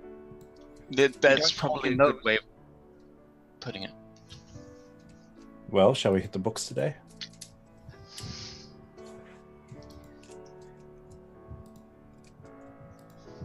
We could split up into 2 groups, possibly. Oh. One for library and law, one for searching around the town. Try to keep in contact and range. Yeah, what's the day? Just checking. Today is Thursday. The solstice is Wednesday a week from now. I also have So to go 6 days pick from now, out 5 an minutes from now. outfit. I'll have something to do first to get the lesson out the way, and then I'll join up with you guys and help search. Yep. Of course. Oh, you're going to lessons? Yes,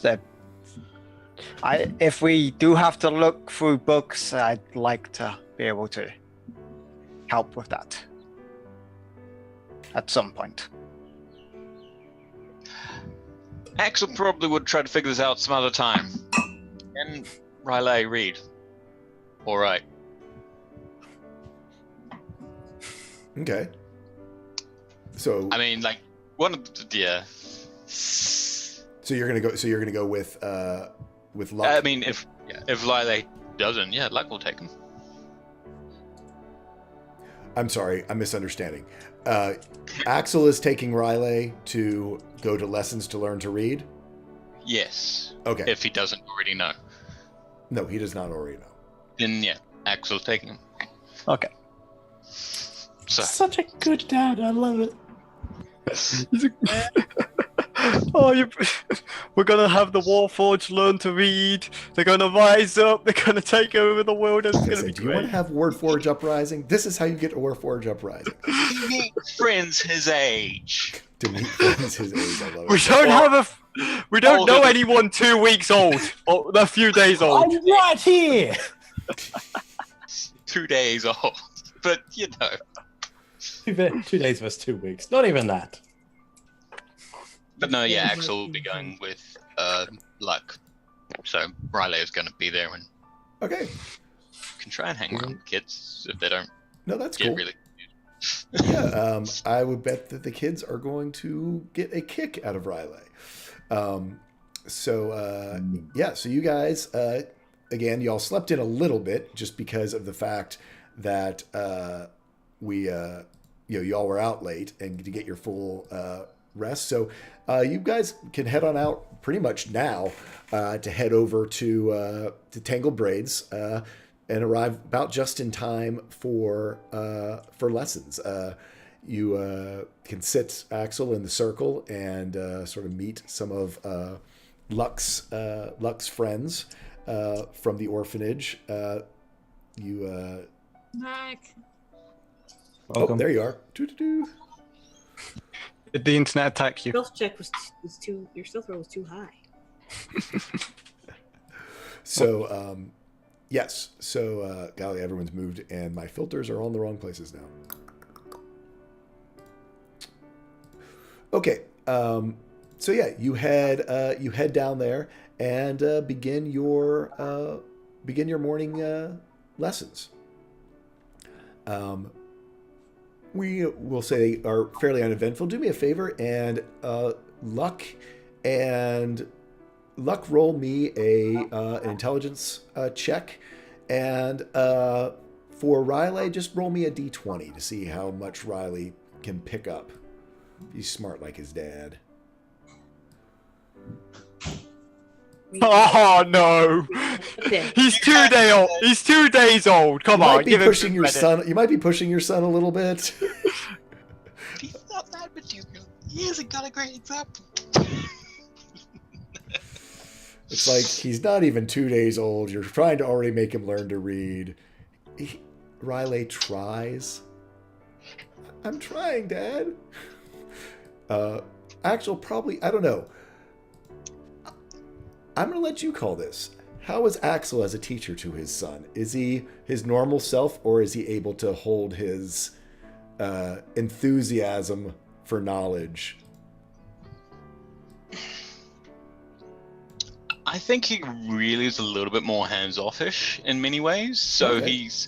he sort of, he's like, puts Riley there to study, and when Riley looks like Riley's studying, he's going to step in, help out, but then step back out, sort of thing. So he's certainly going to. He is quite, when it's teaching time, especially if it's Riley's learning something like reading, he's gonna let him work on his pace and things like that. So. Yeah, it seems as though Abigail, who is the little itty bitty tiny gnome who almost looks like a sprite, a pixie, sort of takes. They're about the same size. Takes Riley sort of under her wing, so to speak, and begins working with her. As now Luck is advancing rapidly.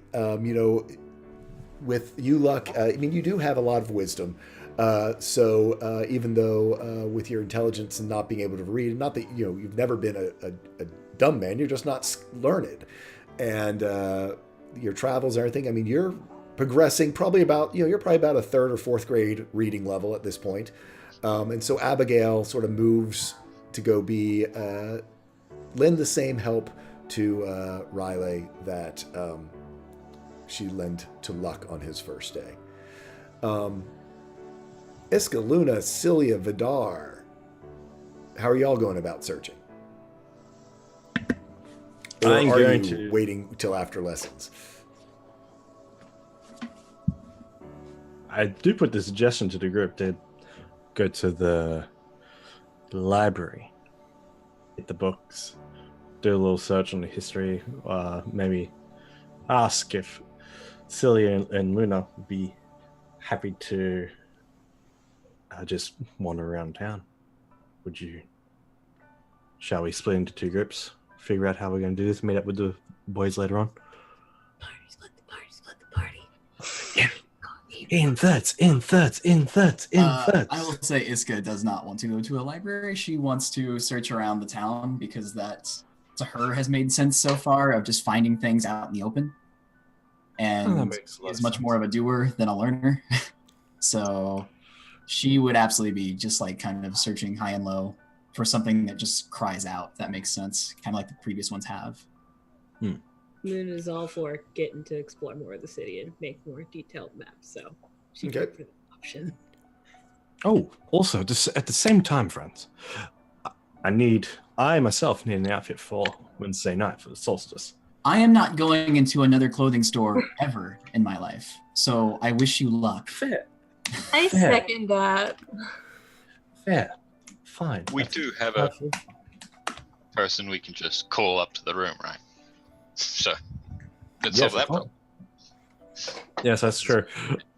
As we're going down, I stop by the reception and say, if you could please get in contact with the tailor from the other day, that would be fantastic. Send him out to my room this afternoon by sundown.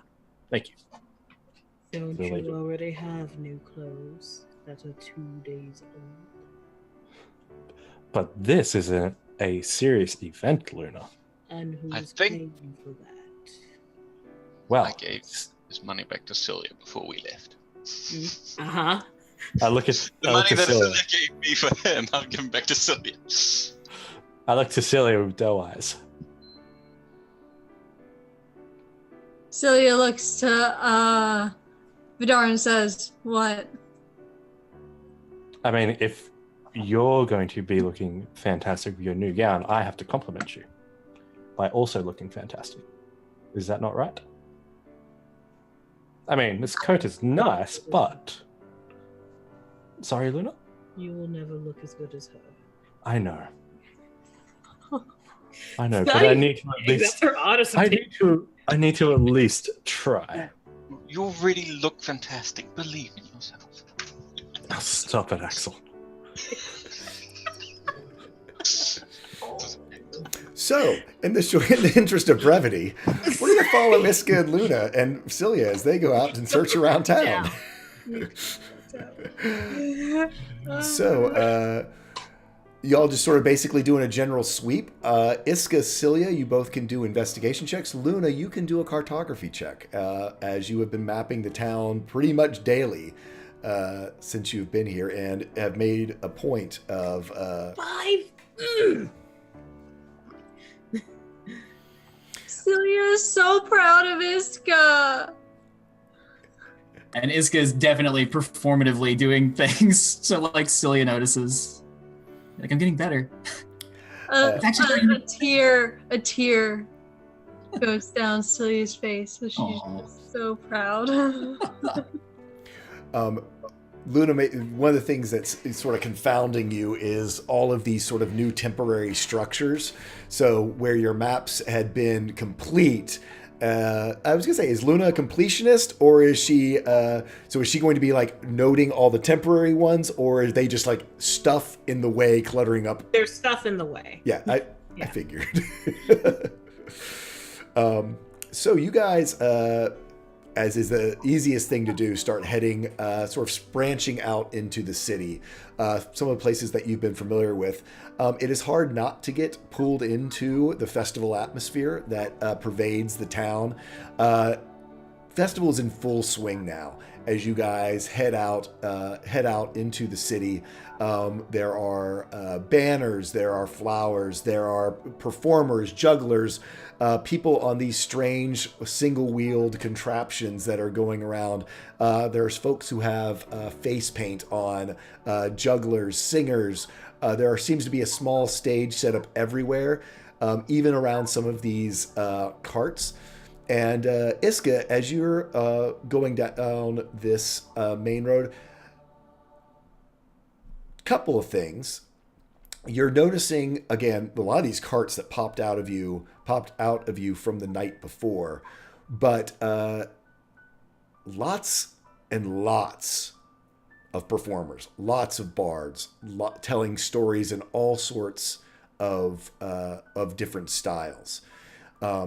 And as you sort of follow them, there's something about the intermingling of their songs and their stories and their tales that begins to intertwine and weave, almost in that same way that your chords of fate do, where a unified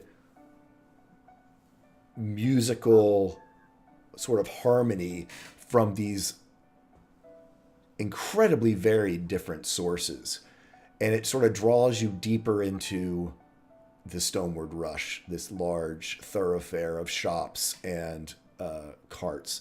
I need all of y'all to make me a perception check.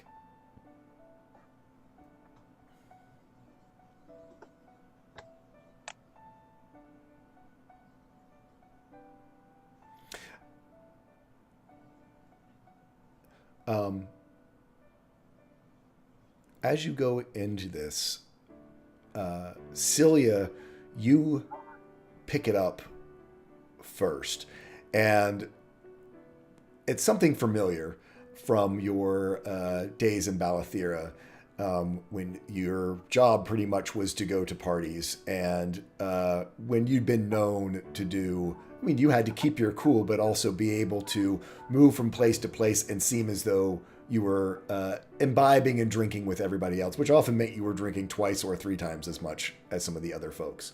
And there is nothing quite like, sort of a heavy,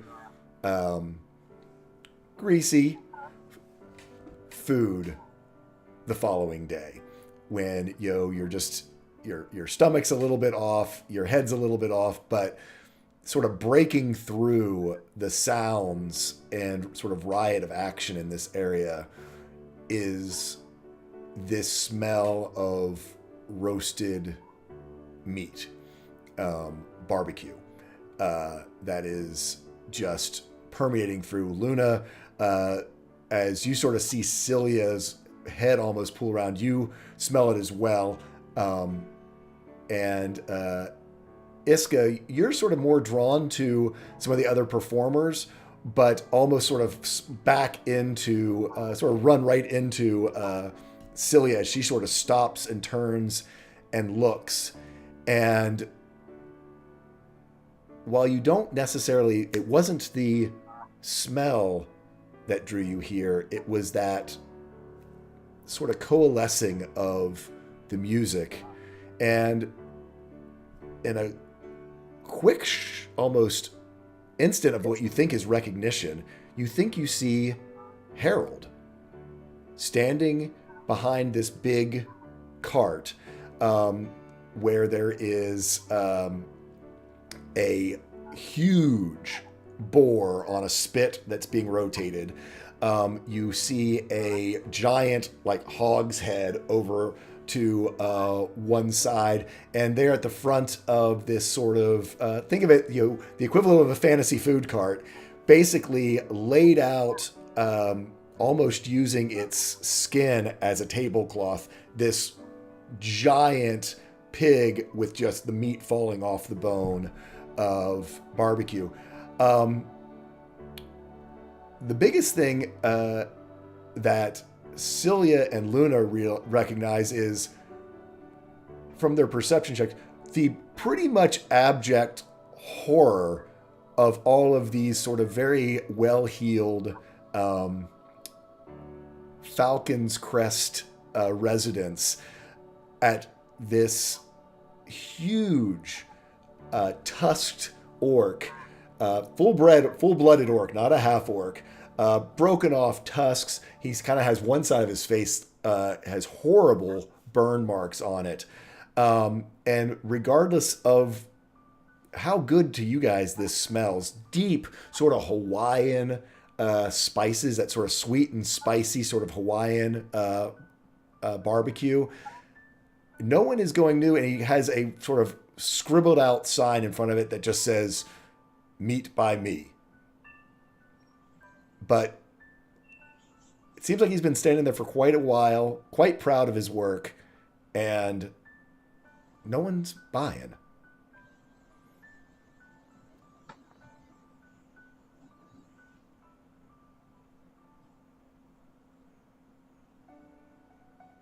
Terrible That marketing, this guy. doesn't seem suspicious at all.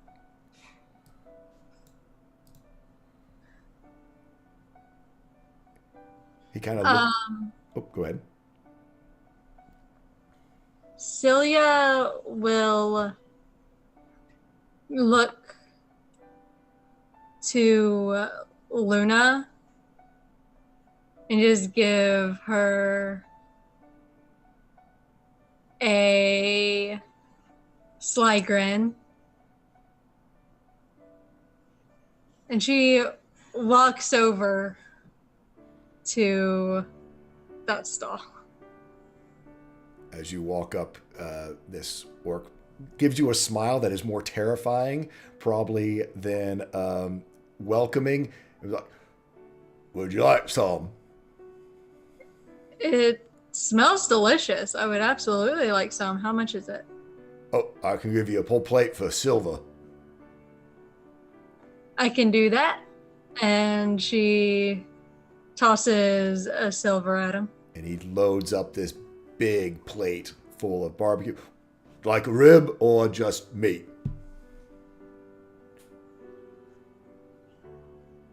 "Good both ways. I recommend it all. You're my first customer. Just got in town this morning." Why am I your first customer? Well, they all look at me weird. Someone said I got bad marketing. But it's meat, and I made it. I guess people don't like seeing the pig, but that's how you know that it's a pig. Not just She smiles. She big says, rat. Giant rat looks awful like a pig. But it don't got no head to show it and prove that you made it a pig. Right? Right? Oh, here you go. And he hands over. Would you like some sauce? what kind of sauce do you have? I got my mustard sauce and I got my special hot sauce. I'll take the hot sauce. Oh, good choice. And he sort of sladles it on there. Hands you over. I mean, big, dripping, messy, horrible plate of barbecue, but God, it smells good. Oh yeah, she takes a big old bite of it. Yeah. I'm guessing it's delicious. Delicious. She kind of gives, like, you know that sound that people make whenever they are eating just like absolutely delicious food? She makes that sound. Yeah. Right. My mama taught me how to make that. Oh my god, it's Forrest Gump and I love it. Or Giant version. He's like 8 feet tall. that was I mean, big belly on him. She says, I think we can help you get a little bit more service. And she looks at Iska, says, hey Iska, come here. Iska comes over, kind of just staring directly at the plate. Yeah? She says, this is delicious. We need to get him some more service. Okay. Anything in mind or just freelance it? Luna has wandered over at this point. Celia looks at Luna basically to get like a good confirmation from her. I say freelance it. Okay, sure. And Iska will grab the violin and start playing music very loudly, and then just start yelling things in the most lovely sing-song voice she can about coming and trying this orc's meat. Certainly it would be quite a treat. No, this food cannot be beat. And other things that rhyme with that. It's quite elite. There you go. Yeah, there you go. Appeal to these snobs that it's elite to eat this. So do me a performance check. I'll give you advantage for coming up with. Oh, I'm gonna use. I have an inspiration, and you know what? What else could I possibly use it for? There you go. This seems like the most important thing to use it for. 12. Nice. So yeah, with a 21, the smell, I think the inspiration comes from the fact that it does smell really good. It's also getting to be about lunchtime, and most of the other food carts have really, really, really long lines. So seeing some brave souls partake of this, you start to see some of these very well-heeled things. It's funny to kind of watch them in their sort of big sleeves and things like that to not get them all drug in barbecue sauce. There is some entertainment value in that alone. But there is, it's there's just a feeling of sort of rightness about this. This is like a beast feast. Might as well buy some. Celia, can I try? You have my gold. I see, just go pies breaking over there. We'll give the orc 5 silver and say, consider it an investment. Oh, but thank you, miss. I appreciate it. Thanks goes to the lady, kind of gesturing at her hair. I don't know what you're talking about.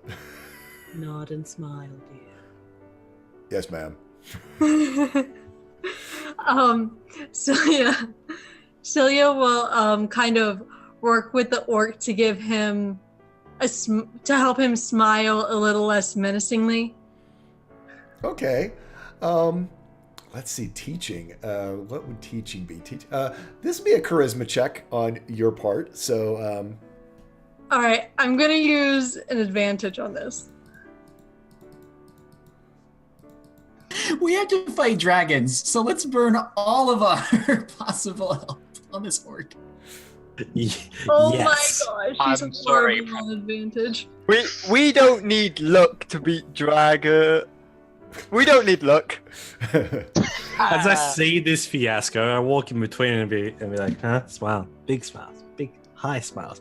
No, Silly, you're showing. I feel scared. yeah, Celia looks as Celia what's is- happening is that Celia's looking more like the orc instead of the orc looking more like Celia. It's kind of happening in reverse as he's trying his best.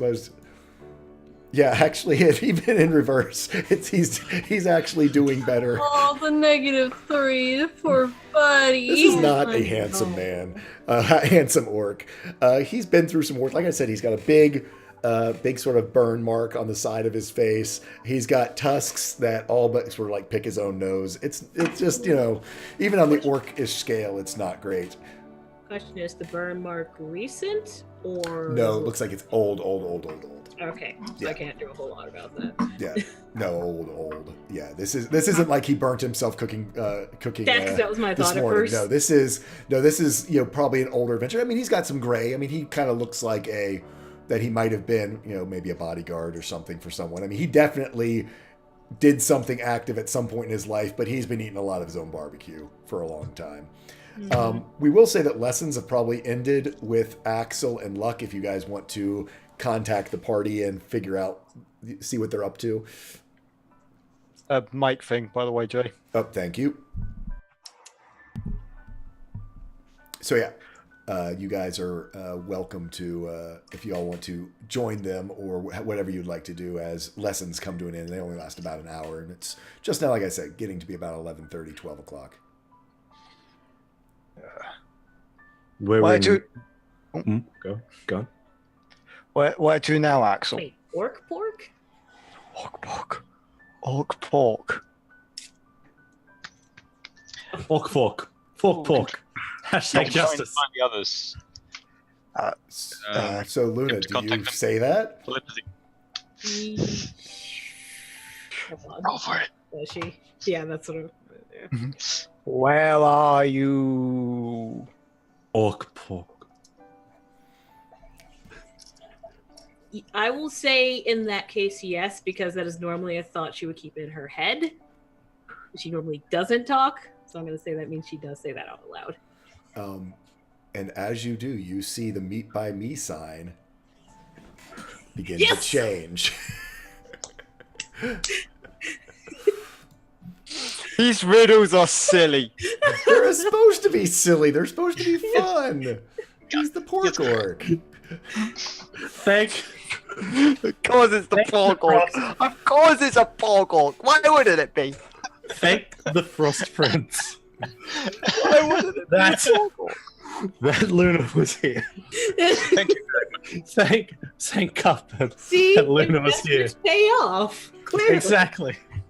And so you see the sign change in a very sort of ornate script that seems to sort of burn through what was a sort of just a wooden sign. You see the words, Ouroboros eats their tail, the answer in plain sight. One last rhyme, be sure to get it right.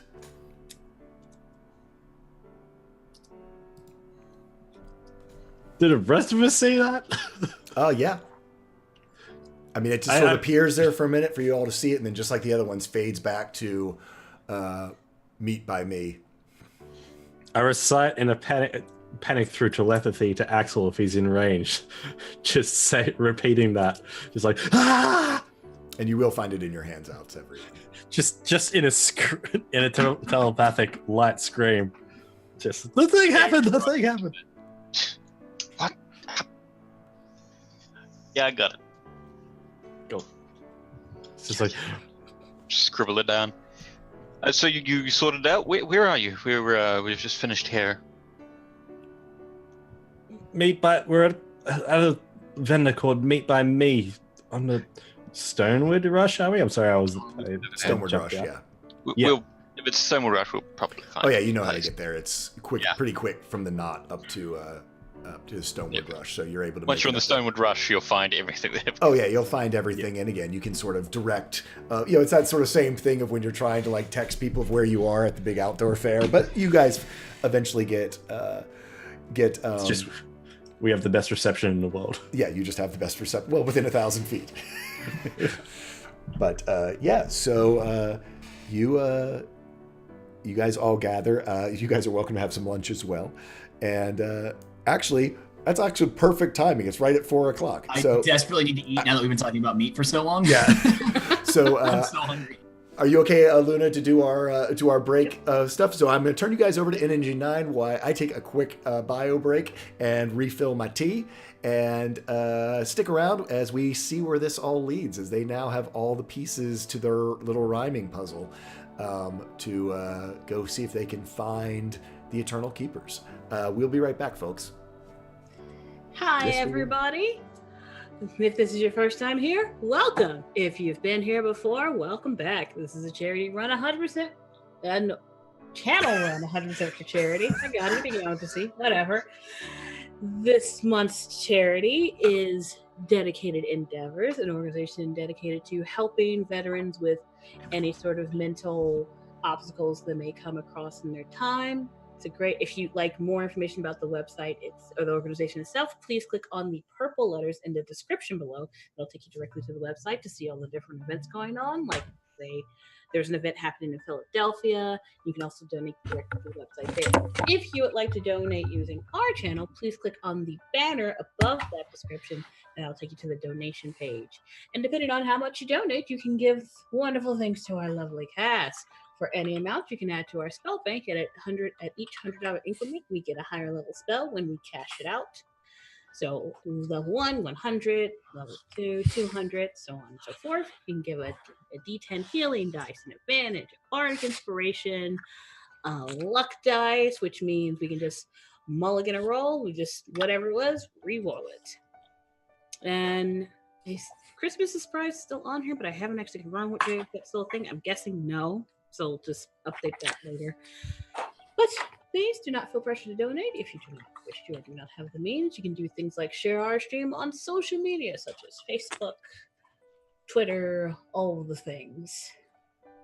And we hope you continue to enjoy our show and stay with us through the break. We have a recommendation this week, good guy. He recommends eating. That's the recommendation. Yes. That is a good recommendation. It's the only recommendation. Usually an important thing. Usually. Not for everyone. You know. Yep. Literally.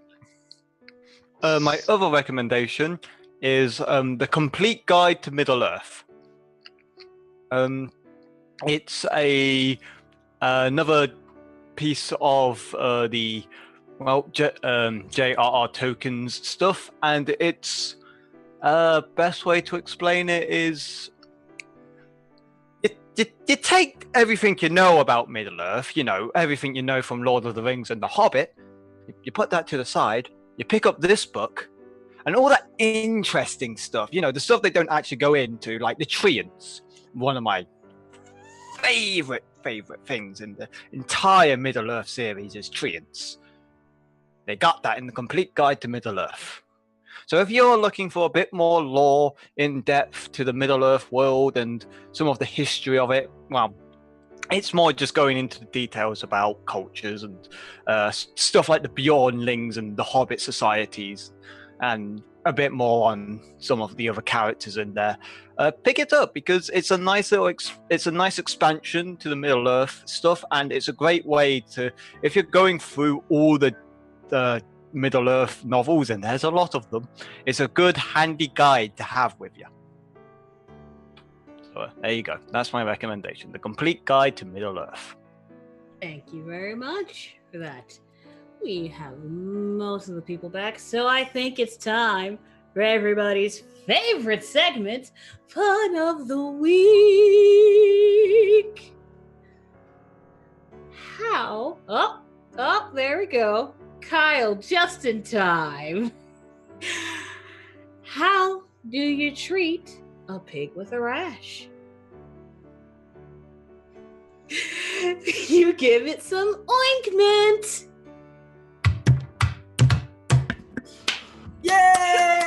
Yay! Props for the year of the pig pun. Thank you for the year of the pig pun. Thank you. Woo! Get out. Woo! All the big puns. No. Cool glasses. Okay. OJ, don't swine over this. Oh, Bird has something for this. Oh, now I want to know. Jay, you're It is muted. 2019. Hello, I'm here. Stand by. Why do I love those pig puns? Because as we all know, hogs are beautiful.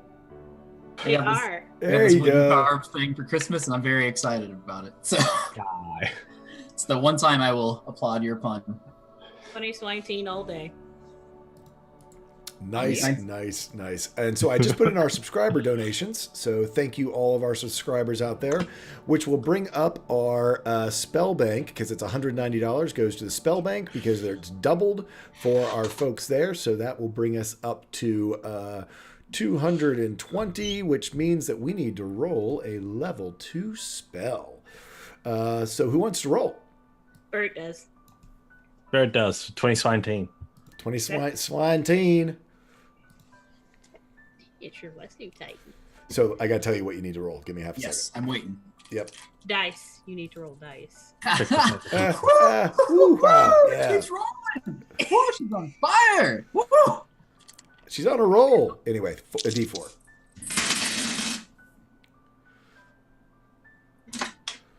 On a 2, roll me a D20. A 2. Another 2. Interesting. Current spell is a level 2, and it is Stay for a clue. Dragon's Breath. What? So, do me a Oh, favor. that's a fun spell. That's a fun spell. It is a fun spell. So, give me 1, 2, 3, 4, 5. Roll me a D5.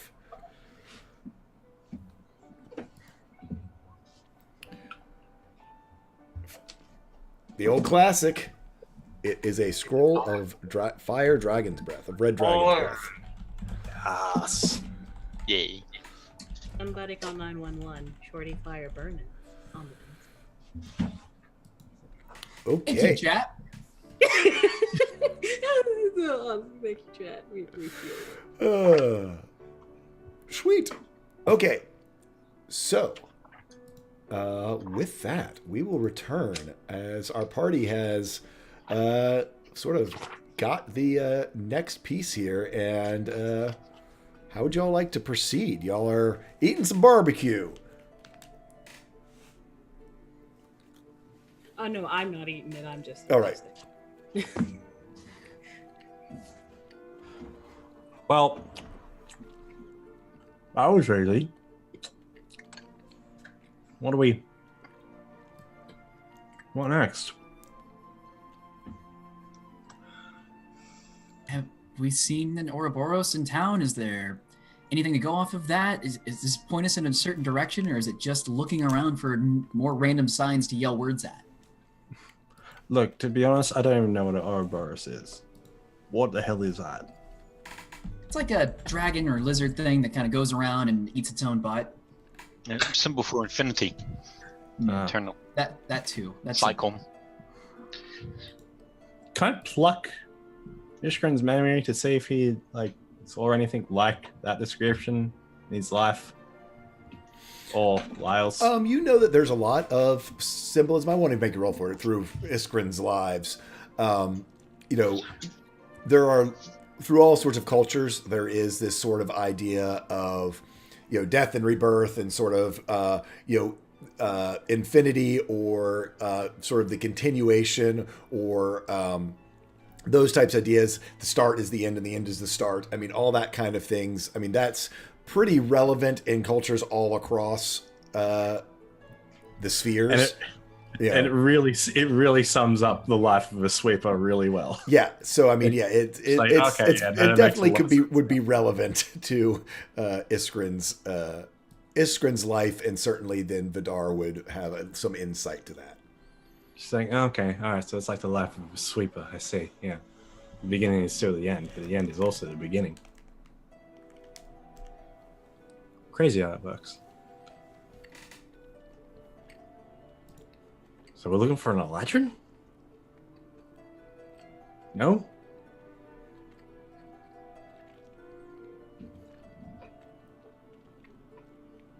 Shall we has Luck and Axel met up with us? Remember to breathe. Swallow, then breathe. Yeah. Basic human functions. Please don't die. Basic human functions there, yeah. So yeah, the party is together. We can certainly say that. Luck, you have your best friend is now even your newer bester friend, as Grain is trying just about any way from running up on your shoulders to climbing up your legs to try to get at a plate of this barbecue, as it is completely overwhelming to a poor little puppy dog senses. Question. Yeah.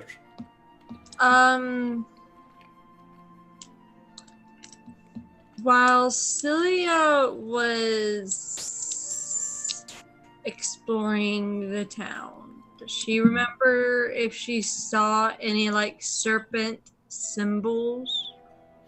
You can do me a history check. I'll give you advantage even. Didn't need it. Nat 20. Not that you recall. The serpent is not something that seems to be very relevant in Falcon's Crest. Most everything here is, of course, falcons, talons, sort of raptor aviary type idea. There is a few places where you'll, sort of standard medieval symbology of blacksmiths, of, knights, of paladins, of that type of thing, but not the snake does not seem to be a sort of leading type idea. A lot of stone and air symbology in this city, not serpent or snake-like. Go ahead, Bird. What you thinking? Would there be any connection to...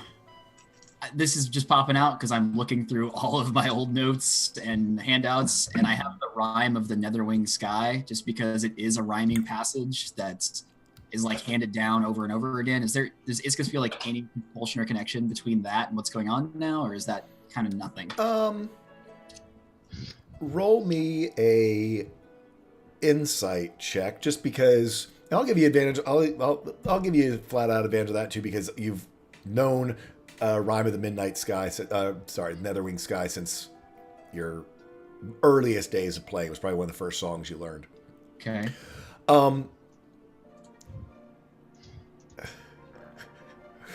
No, not really. And if you insight your DM, it's because that your DM uses the same rhyming schemes in lots of his handouts.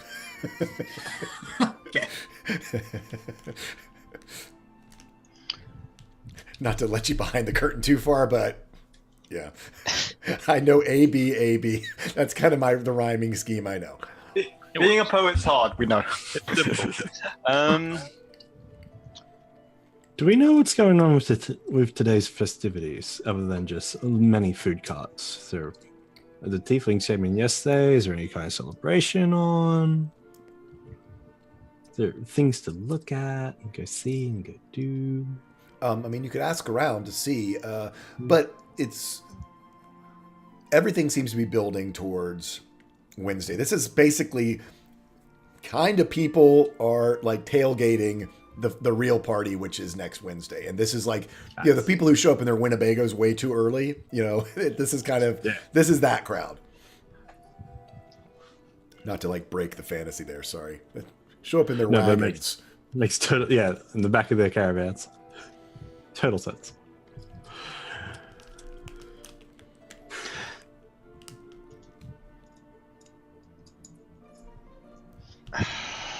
Doesn't work. Say it, say it, say it. Eternal Eater. Eternal Colonel, KFC. No, but Axel is going to go back to Simon's. Okay. So gather the party together, and you This guys, is where it all started. y'all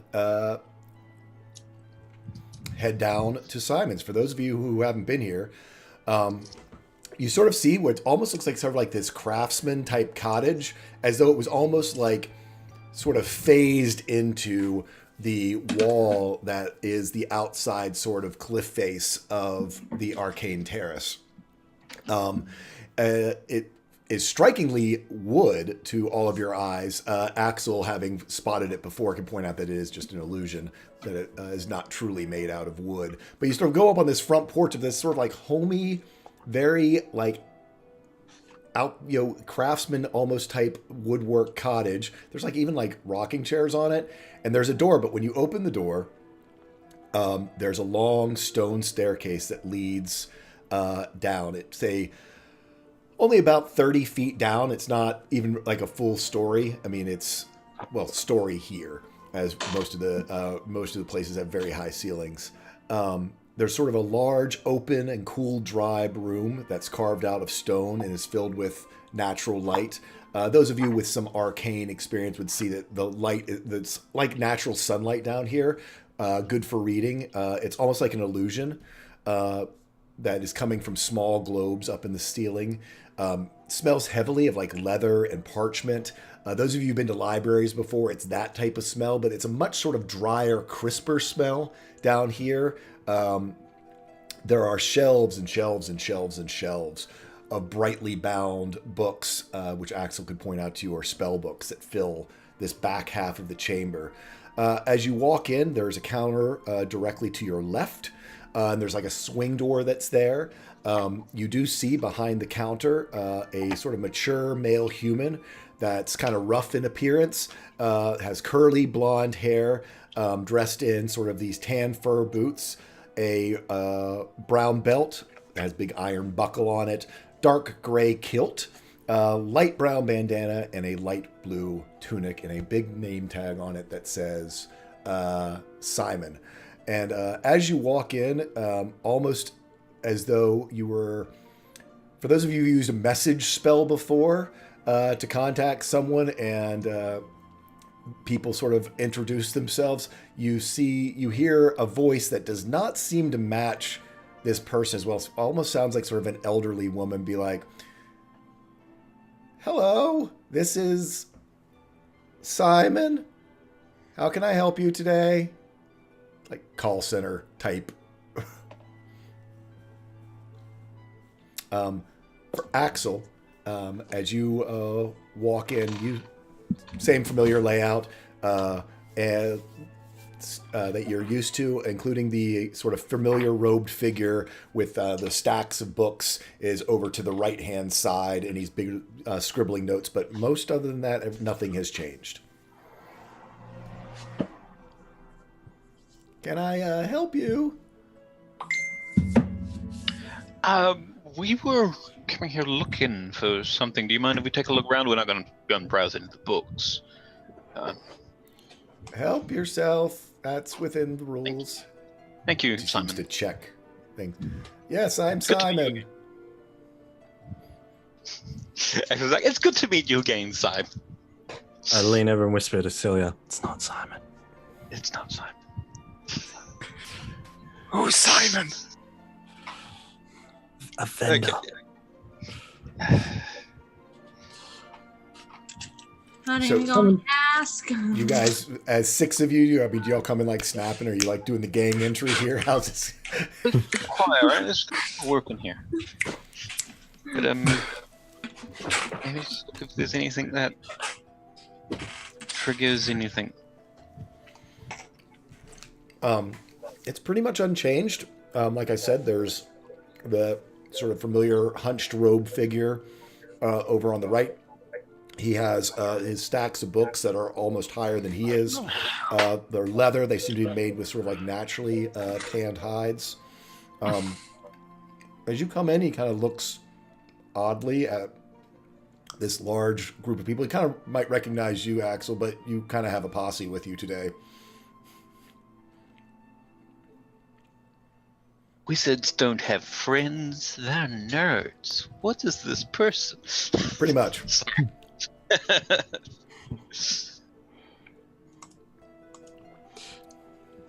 Yeah, I'm just trying to triggering. I'm trying to think about riddles. That's from plain sight one. Get it right. Shall we have a little explore around? Maybe Yeah, it's just books. Don't cause any problems. This is a nice place. Simon, Explore around. yeah. Simon, other than books and scrolls, do you sell any other or buy any other kind of magical oddities? No, we just sell books. Theory. Oh, sorry. Theory. Well then. I'm starting to think that's not Simon. Hey. It's definitely Simon. It's definitely Simon. And I just wink at you, like, very obviously.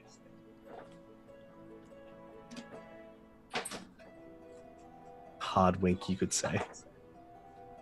What was that? Okay.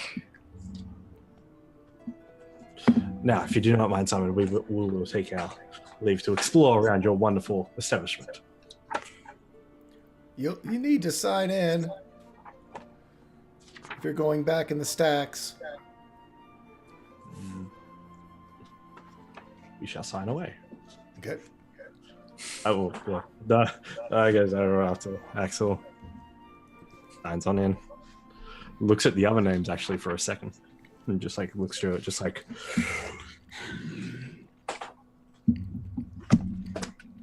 Then goes off. Okay. Am I Axel, Iska, Luna, Luck, Celia. I mean, Axel's signed them before, so yeah. Yes. Sign in. Okay. Yeah, And, giving a false name, but looking at the list of names, are there any that seem to rhyme or anything that stands out? But doesn't seem. It seems like there's not a very long list of them. You Also- just maybe only goes back a day or two. what'd you say, Alicia? I think I might have interrupted you. I was just saying Luna's also going to put a false name. Not hers. Yep.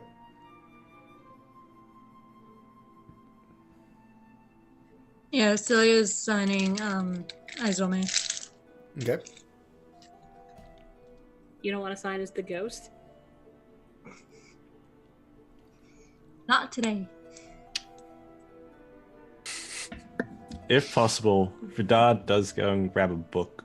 Any book. Doesn't matter which book. He's not reading the book. He's glaring at the book.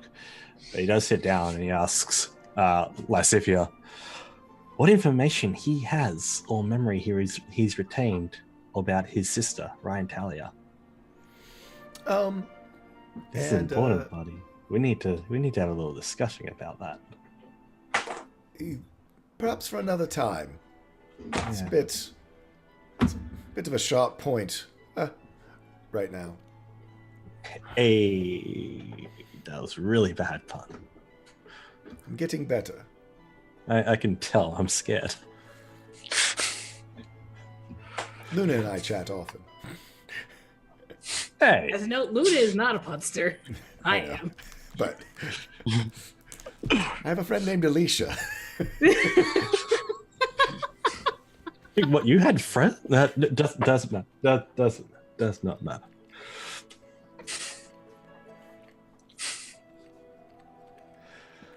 So yeah, can I have my gold to buy a scroll? Well, what?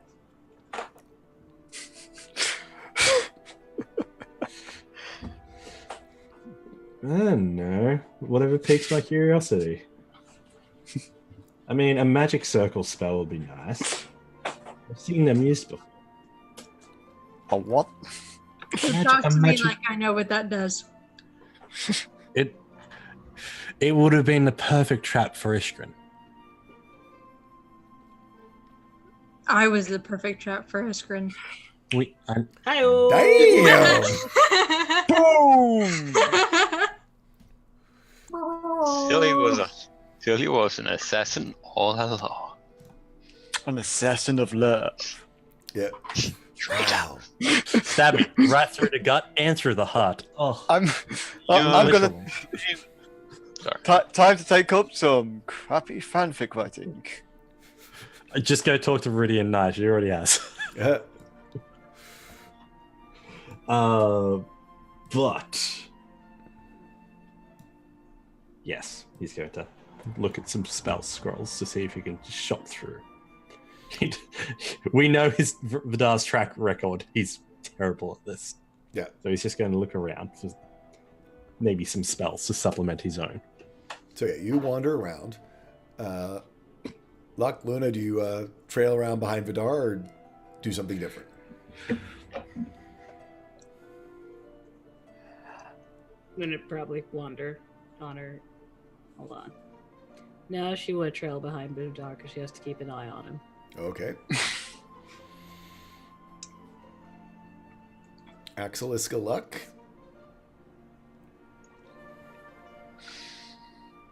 Would you remind me where the first... I know Axel discovered the secret here. Where was the first answer given at? The puzzle started here. Yeah, it was a piece of paper that had the puzzle on it. But where was the first answer we gave? For Lizard Wizard. Lizard Wizard, and that was entirely due to clues on the paper. Okay, cool. All right, cool. Just curious. Yeah, Lizard Wizard. I mean, Iska will just flip through books kind of willy-nilly because she is completely at a loss for what we're doing. Yeah.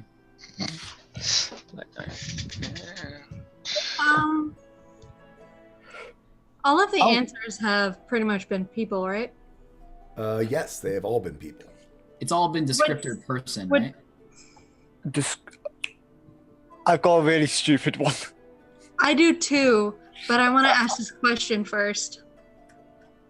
Would Celia know that Rangers have that certain ability that makes it where they can hide in plain sight?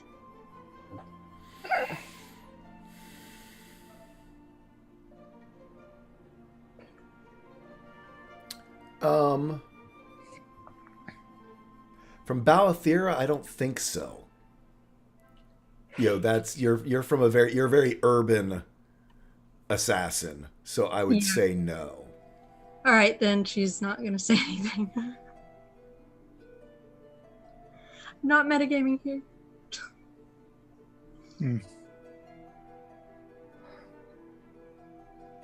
I'm trying to think. I think.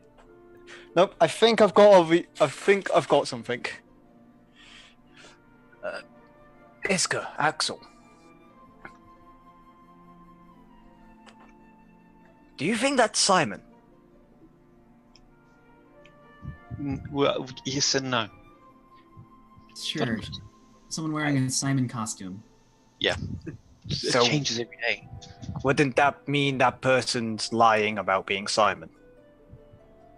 Yes. Then wouldn't that mean that this Simon is a lying Simon? You know, so Just, I did think of something along those lines, but it doesn't rhyme. no, then it would. It's either.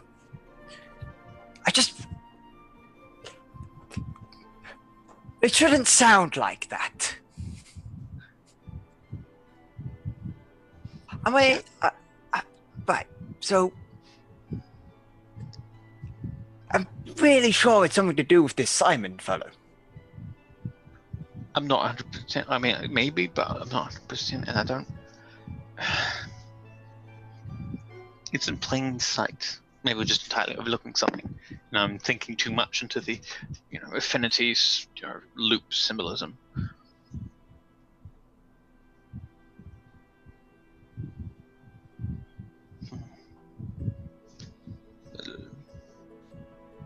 Illusion, confusion. Hmm.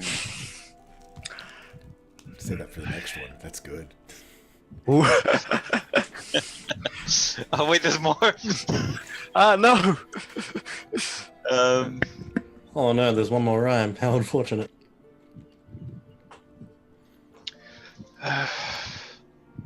Maybe it is just plain sight.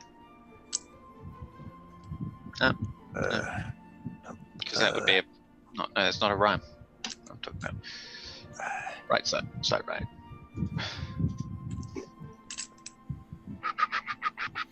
As Vidar is flipping through the random book that he's pulled off, you see the sort of hunched over figure stand up and sort of walks over, and it's like, are you using that? Cast an eye over.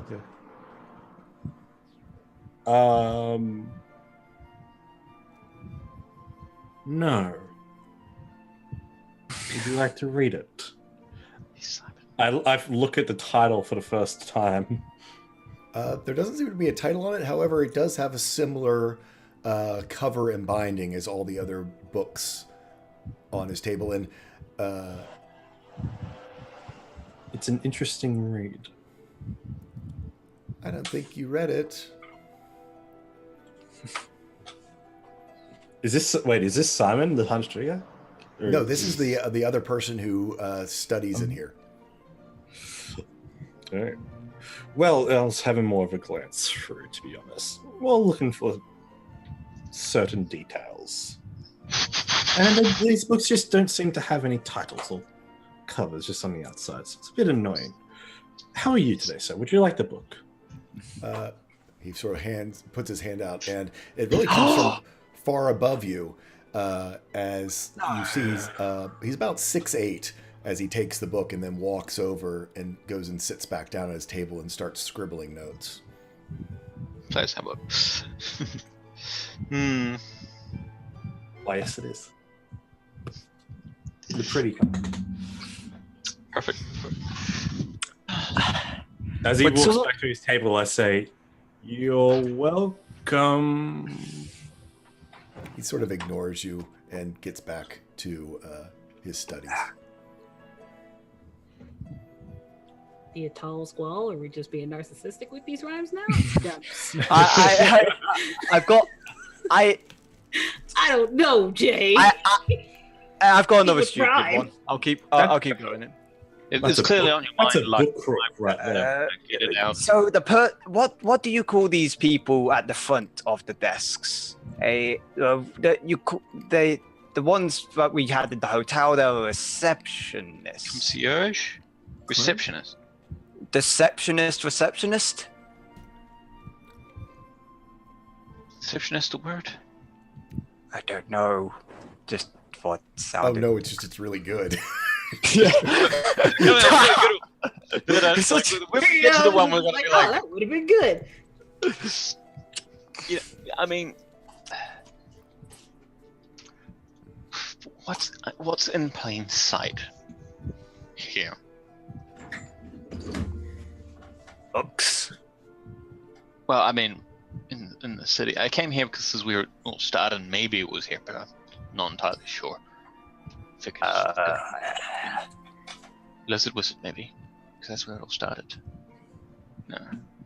Maybe. What race was this hunched over character that came and asked for the book? Seemed to be human. Did not seem to be of mixed heritage. Sort of graying hair.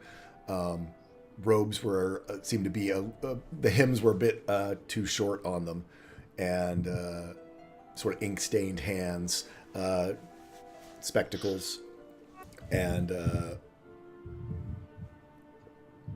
I go back over towards him to the table and just.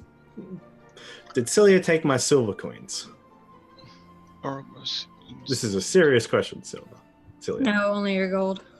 Okay, fantastic. Well, I'm just going to sit down next to the table and just sit across from him and just go, "Excuse me, friend. What do you know about Simon?" There's Simon. Why are you bothering me? I'm trying to study. I'm just looking around. Just want Sort to. of scoots his chair over from you. Have you actually ever seen Simon? And I'm going to put Every 10 day. silver on it. But the true Simon, I'll push 10 silver towards him.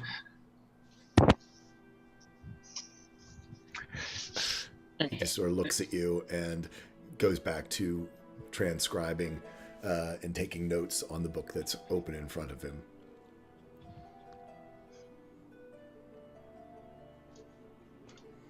Well, you're a taller scholar. And I get up and walk away. I leave with my silver. And he looks at you and goes, the books will lead the way.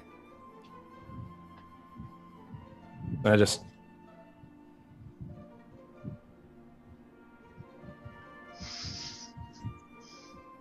That one?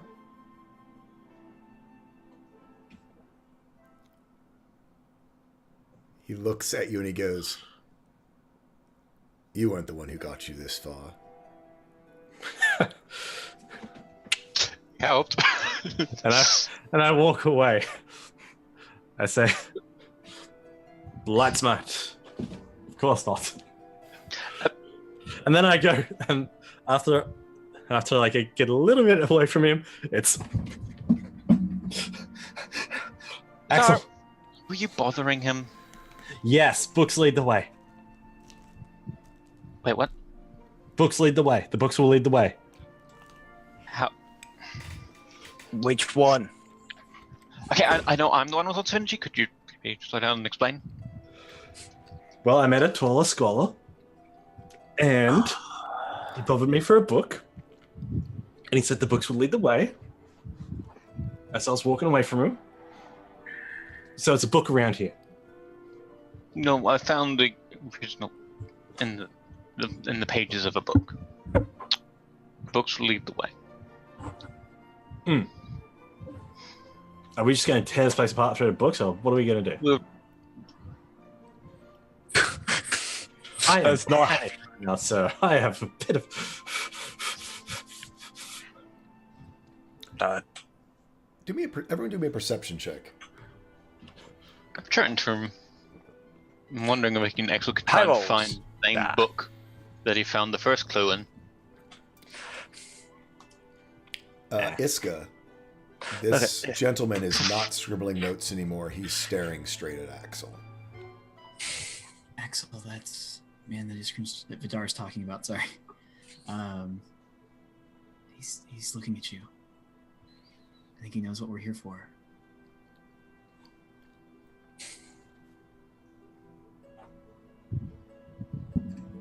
I'm sorry.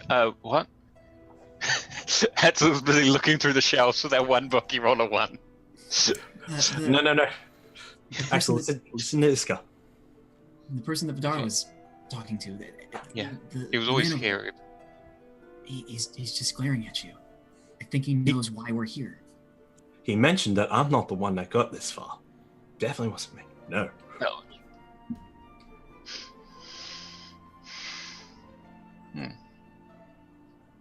Axel, I think that's the answer. What, you don't want to ask him? Axel, come with me. And I grab Axel by the paw and lead. And I walk up to the gentleman with Axel and just bow and walk away. I'm sorry about him. You shouldn't be shy when you're the smartest one in the room. You talk about yourself here. Are you talking about yourself in this case, or you're not? Are you going to help us with this? Presumably, you know what's going on. He gestures to the stacks of books in front of him and goes, "The books will lead the way. I need Axel to make me an Arcana, a Nature, and a Religion check." Arcana 24. I'm going to use an advantage on the second one. Nature. 18. I'm going to use another advantage for the religion check because it didn't need any of those. As you start examining the books, while they all are the same color, you start to realize from the way they're arranged, the titles, letters that are exposed, some of them are blanks, which become blanks in some of these clues, obscure facts, little known interconnections between magic, nature, and religion. And you can feel as you have figured out this enigma that seems to be changed every day, and that this person sets up the key waiting for someone to unlock it. With your 24, 18, and a 23, you have advantage on an intelligence saving throw.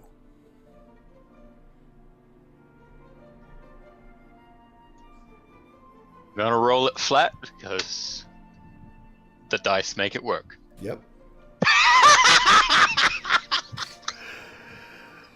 You had advantage because you got the 24, the 18, and 23, but wow. I'm sorry for people with headphones if I'm laughing too loud. It was perfect. Gotta be, man. You go to reach for one of the books. And just as you go to place your hand on it, it clicks. Those connections. There was a red herring. And you move your hand over and grab another one. And with confidence, on a nat 20, pick it up and you hand it to the scholar. He gives you a slight bow, goes, "Come with me, all of you," and walks back into the stacks.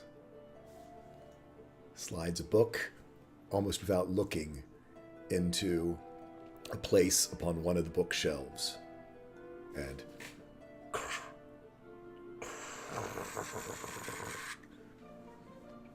a door is revealed. And the way it is revealed, it is not any sort of mechanical hidden door.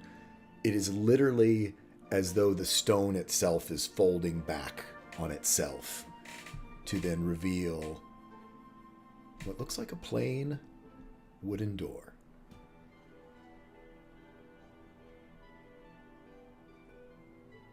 Oh. Function over fashion, I guess. He clicks it and opens the door.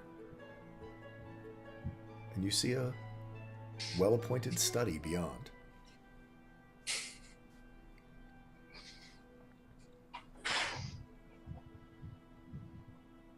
Walks inside. Axel was never seen again. He gestures for all of you can go through. Yep. All of you step through. Why is this not working? Okay, we're gonna stick with this music because the other music's not playing. So, you guys walk in and you see a large room that has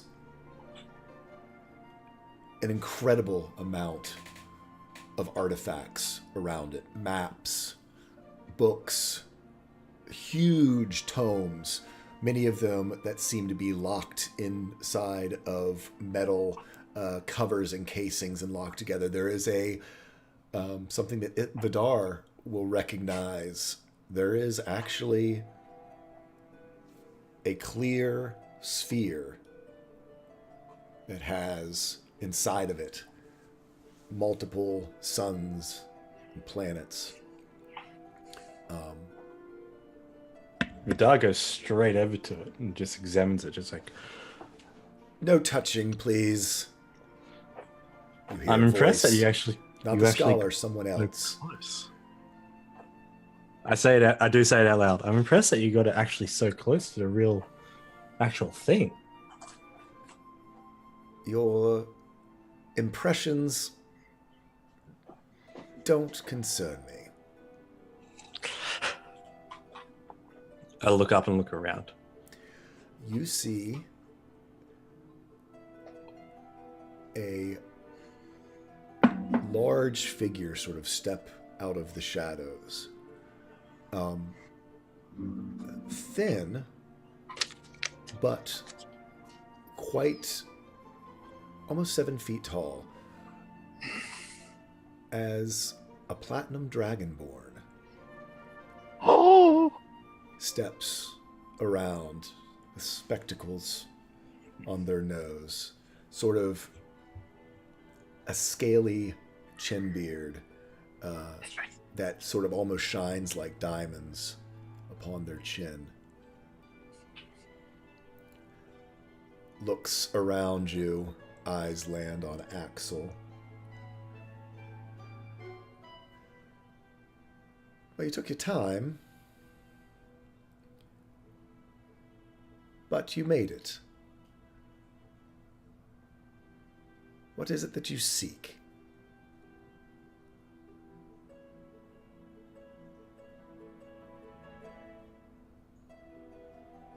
Secrets. Gives you a smile on that sort of a reptilian smile, and kind of a little nod of appreciation of, well, don't we all? Workings.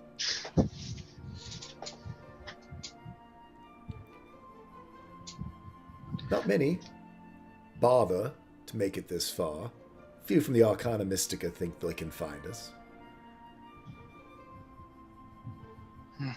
Well, in all honesty, not finding you wasn't really an option.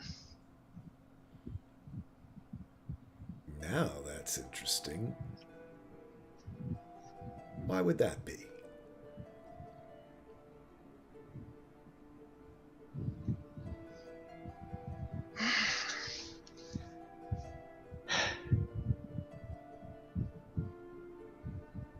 I'm trying to think of a way Axel would put this. Well, you see, we have some things we need to know. These things that we need to know concern fates of the world, you know, dragons, those sorts of things. We want to know of what else we wanted to know in the end. We wanted to know how the Netherwings came into this world, the ritual, correct? And also the location of presumably the cord.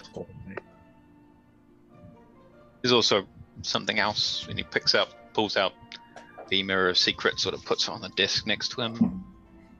There's something hidden in there we like to find or see concerning the Netherwings.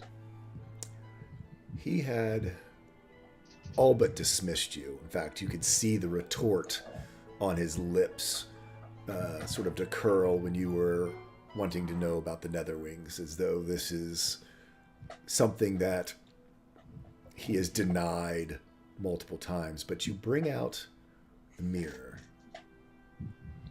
place it down on the desk.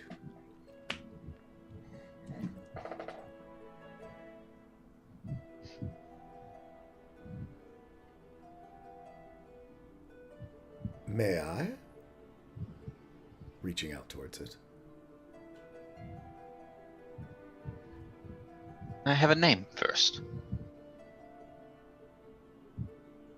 He smiles.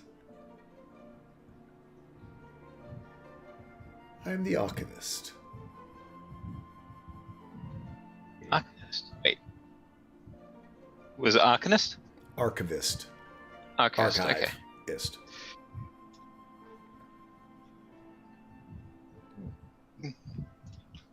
Axel sort of puts his finger on and pushes it across. I'm hidden by Axel.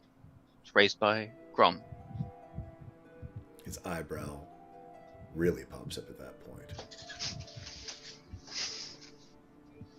Well, that explains how this came into your possession.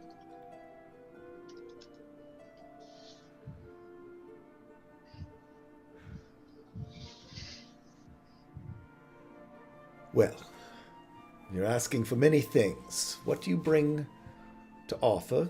Not that I can say that I know of all of these things.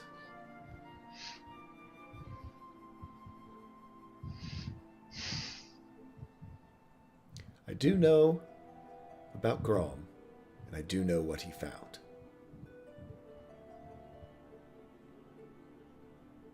Sort of looks to everyone else in telepathic communication. What do we tell them? Secrets are dangerous.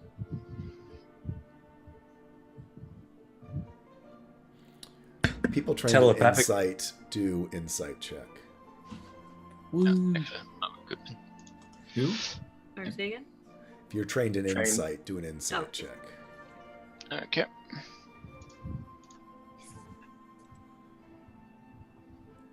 Luna? Just barely. Yes! You're pretty sure he can hear you. So very quickly in the, like, mentally, she's gonna be, what would she say? She'd probably just say stop mentally to everybody. His eyebrow raises again. Looks to you, Luna.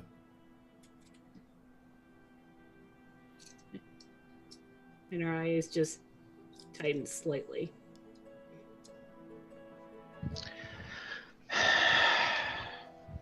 It's a neat trick. It's a very neat trick. Secrets can tell that. are my Yeah, business. So you want a secret for a secret? Now you're catching on. Fantastic. I looked to Axel and shall we tell them the secret that we discovered? Well, you discovered, truly. Is that something?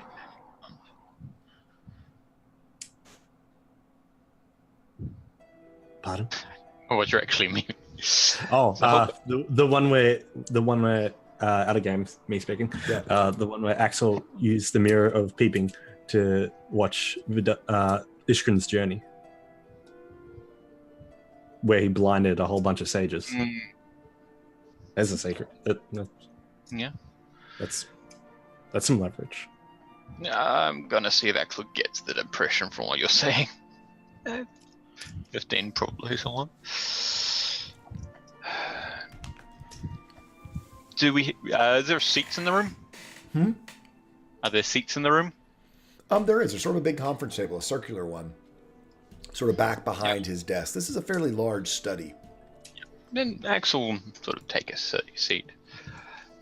So, I wish to unlock Grom's secrets in there. In return, maybe it's something you already know, but it's a secret I offer. He, on the table, describes a dragon rune.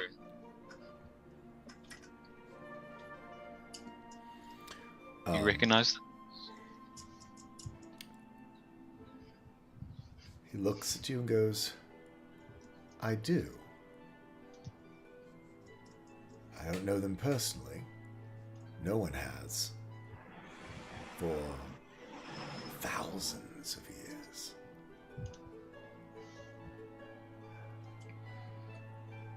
Are you the one that Grom was seeking?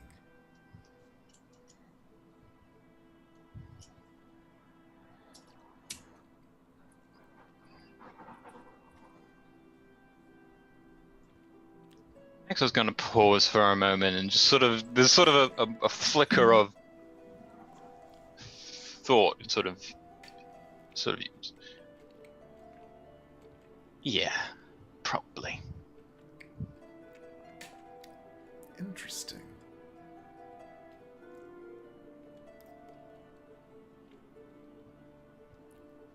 Okay, your foot's in the door. I'm listening.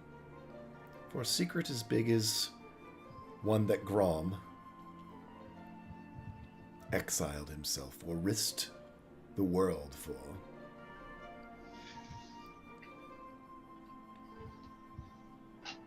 Tell me something I don't know.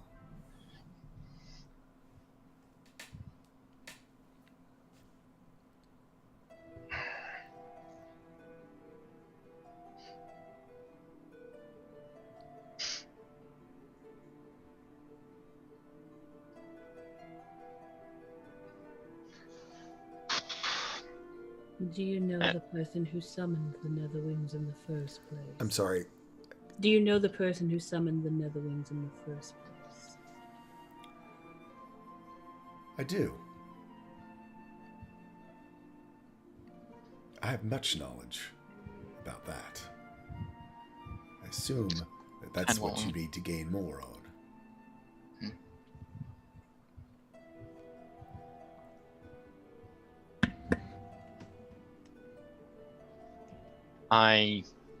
So you probably I'm the one who's called the Hands of the Ancients.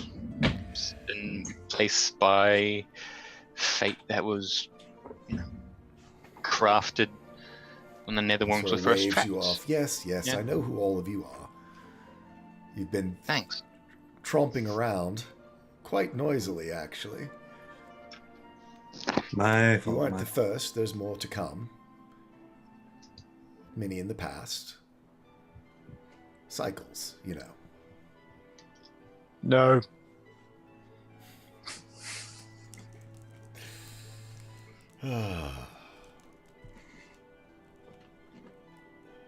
You'll learn more than you ever thought about cycles. I'm fairly well adjusted to cycles.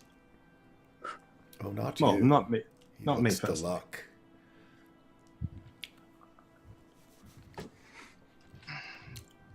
See, you have these runes.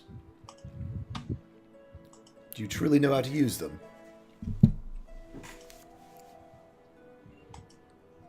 What have you mastered?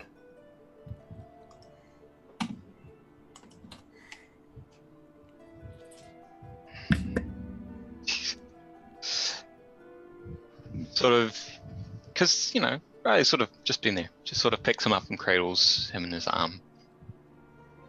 I've mastered some things.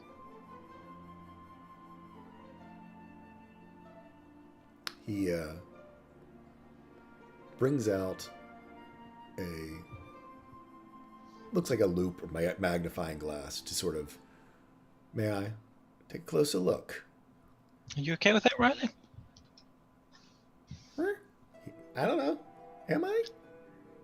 You're as long as he doesn't do anything bad to you, Just you'll be fine. to confirm what is happening here. Golems are pretty basic. Something tells me that's not just a golem. No. He takes a quick look and his eyebrow comes up. This could be applicable for what I need. Not exactly.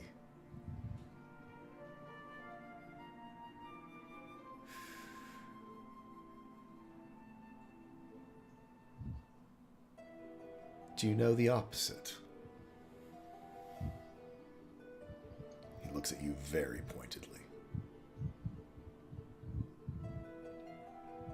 Opposite? Was that it? The opposite, yes. I assume that was Axel drawing Yeah. down his collar. Yeah. Ah. If you mastered it, does it do what the legends say? It's not something I ever want to put to the test, really. But Oh, you do what you say, right?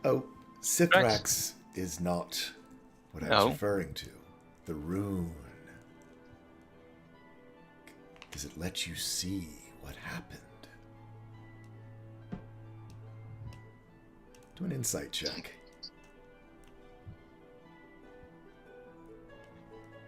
9. Give me a sec. He's not the most deceptive of guys.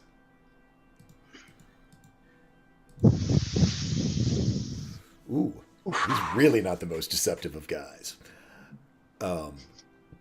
That big ego. That big ego just let it. He tipped his hand. The way he says that, to see what happened, it clicks in Axel's brain. The secret everyone wants to know that you've been chasing is what happened to the last army. And he's asking about death and if you can see what happened.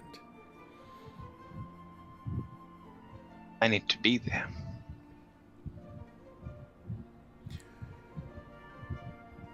But I can take a look. Well, now that's the problem, isn't it? So I have a bargain for you. Many want to know. The problem is the finding. I don't even have that information. I have one clue that was divined long ago. We've not been able to make sense of it. He reaches down and pulls out from his top desk drawer a set of keys, and then goes down to the bottom. You hear an unlock. Goes down in there. You hear muttering of enchantment. Another. Something else opens. You see a sealed envelope. Comes out with a wax seal on it. Whispers to the seal. Cracks it. And opens it. And hands it to you.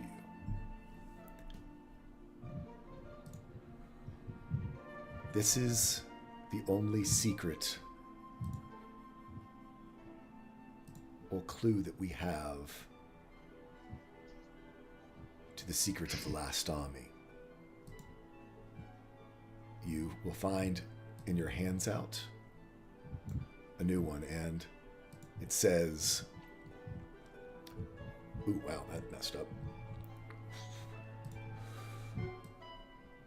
On earliest sunrise, through fog and rock, shrouded by fate behind key and lock, 3 names united from a portal and a portal created from a place of sweet respite to the army ill-fated.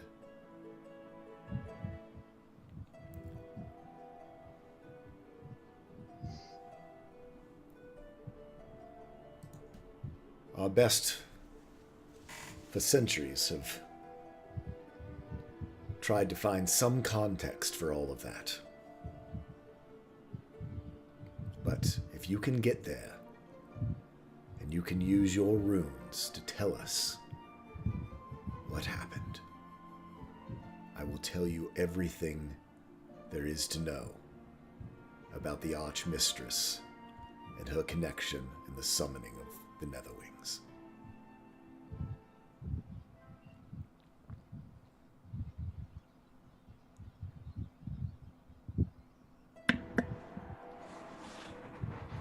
Axel looks to sort of everyone else, trying to gauge if they are all right with this.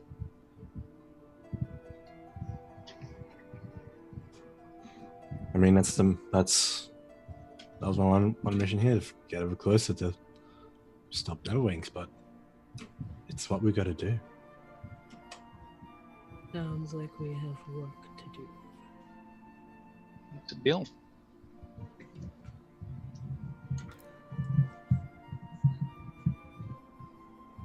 Come back Take up to the me. secrets. Come back to me with the secrets, and it will be a fair payment for what I will reveal to you. Trust me. On a more mundane level,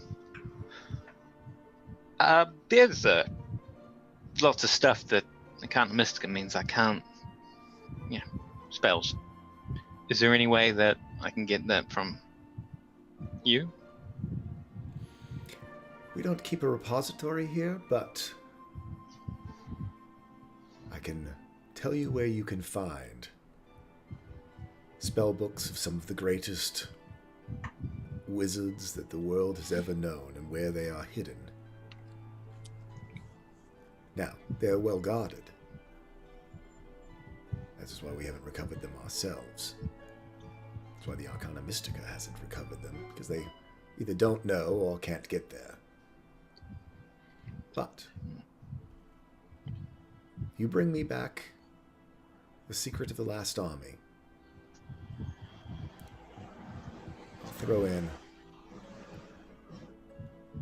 locations of, I think, a spell book that would be right up your alley for all you would ever want to know. What about another secret to sweeten a deal? Get access to those books now. They're not here. Oh, locations. Oh, We mean- no.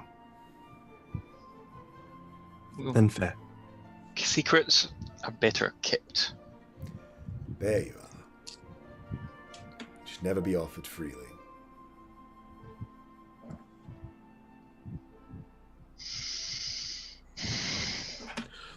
Do you have anything more to say? Never.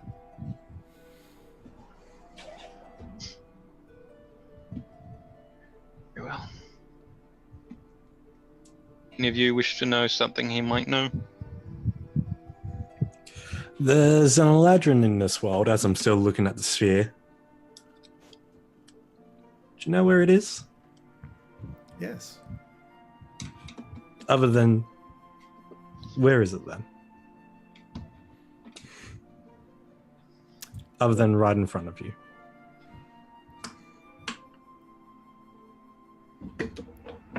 He looks at you and goes, "What are you offering?" And you, Iskrin, are no longer an Eladrin. He smiles. Yeah, I know.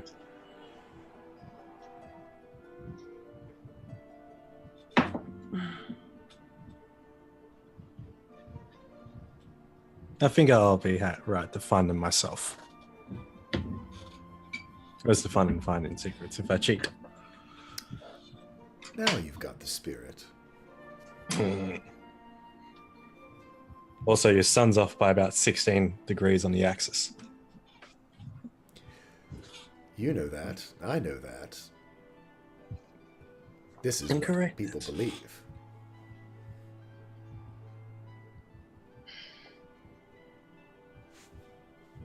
Something more I want to know. Personal business.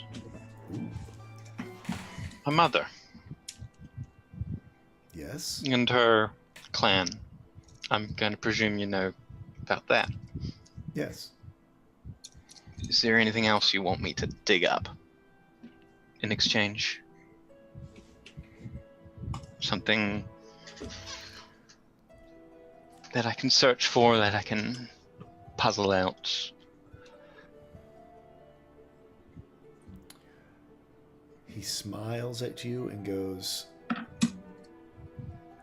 "The Eternal Keepers never tell the secrets of another member. The story of your mother and her clan is Grom's secret to tell, not mine." Makes sense. That'll be a while then. Thank you. Are we done here?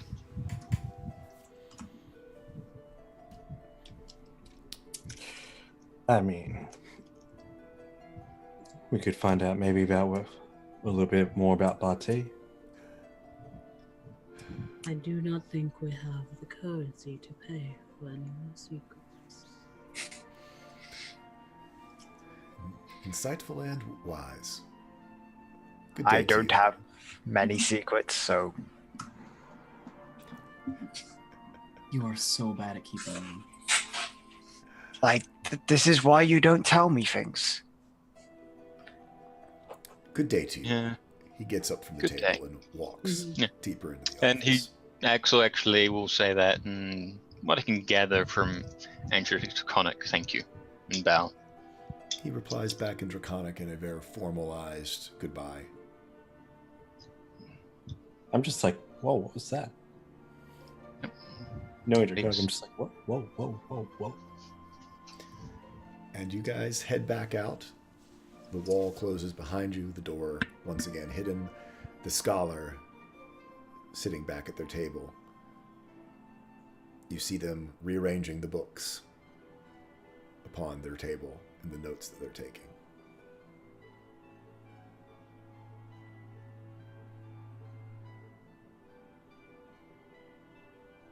Then we have an erection. I need a drink. That's nice. Where would you all like to go? There's a couple options close by. Axel actually I haven't gone back to the Windward Star unless we can get that the Underdark brew that they've got there somewhere else. Do you guys know? No, we can that's get pretty that? much, well, unless you want to go back down into the Nightborough. Yeah. No, it's like, Who's no, ready to go? Who's ready to go back down? Come on. Yeah, no, so yeah, no, that would be the Windward Star, which, you know, during the middle of the day is usually pretty quiet. It will be probably the most quiet place on festival day, where you're going to be in very public places on any of the bars, you know, even if you wanted to go to, you know, some of the, I was going to say the one that you went to before here in the, right by here on the Stoneward Rush, yeah, so you guys can head back very easily. Yeah, the Elegant Tiger, that was the one that you went to before. Yeah. But yeah, you guys head back to down the Stoneward Rush, down to the Windward Star, and the older bartender is there. And uncannily, almost as you walk in, he's pulling a draught of some dark, some of the Underdark stout beer, and starts handing them out. He seems to always be able to anticipate your needs. Thank you. Yeah. He just takes a big drink of it. You end up with sort of the Guinness mustache, especially on your whiskered face. You're making me want beer real bad right now. I know. I've got stout right in my refrigerator. And I'm just like, so I'm going to step out of character for a second. Pretty much that's all your puzzle, all the puzzle pieces to gather. It is now piecing things together. So in character, you can do table talk. Out of character, you can do table talk of sort of what's the next stuff to do. But I just kind of wanted to let you know, between the handouts and everything that you all have, you pretty much have everything you need for the solstice. So we can jump back in, and older gentleman, and the rest of you. Yes, please. Yeah, just two up front, please. Gives you two in front of you. It is wonderful. You know, it is this, good, meal in a glass type stout, but so smooth. Got a nice little kick to it. There's already water waiting for Luna. Clear and cool. The outside of the glass, getting that nice little condensation frost on it.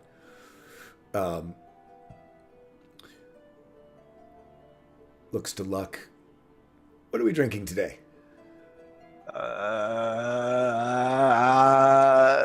Just go with the group. Okay. Another stout from the Underdark.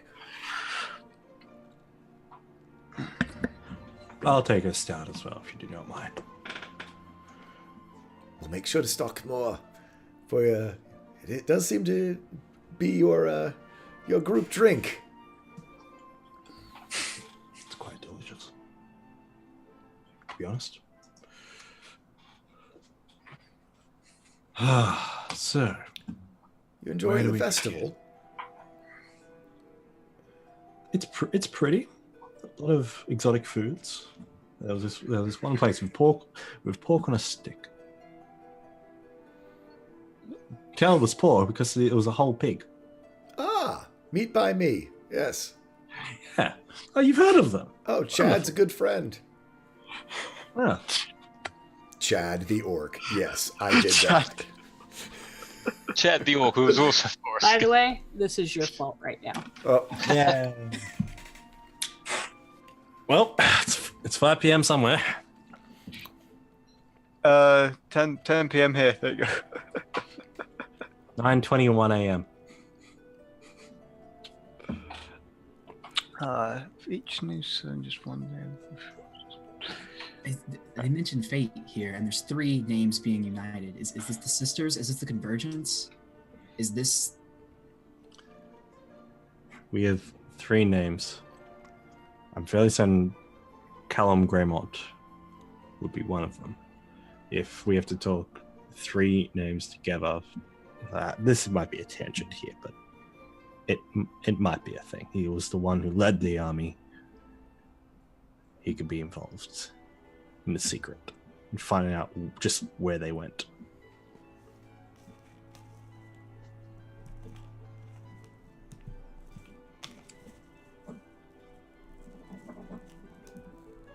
But you know, I've been pretty good with riddles. kudos on Taller Scholar. I didn't think you had it. No, I didn't. I didn't. Didn't. Do you think we already know this one? When you went through the rock, what time was it? When we watched? It was. It Middle was of the night. night, was it? It was was night. middle of the night. Yeah, it was night every time that happened. The first time went through, it was just the battles. It was just spells being thrown ahead. It was the battle. It was the fight. Was that the fight? Was I there in it? At that was- exact fight? Can I insight check myself on that, Jay? It was a battle. I mean, you don't know what. It was a battle. It was a battle. It was a battle.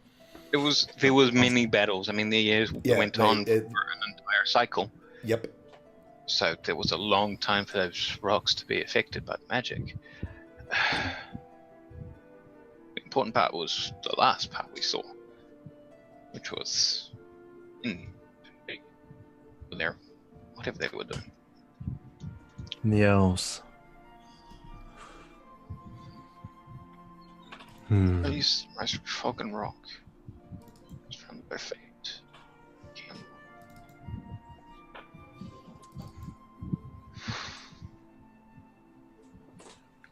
Your name's united. I'll try now. I mean, Axel's sinking into his drink a lot. it gets pretty foggy here. Your robot. We're full of broken. I know my internet's being so bad. Oh. That Uh, was actually clear though. Yeah. Well, She says, it gets kind of foggy here. And, there is rock literally everywhere. Earlier sunrise could mean the day of solstice. I think on the day of solstice we have to say this. Or either that or it happened on the solstice. Did it happen on the solstice?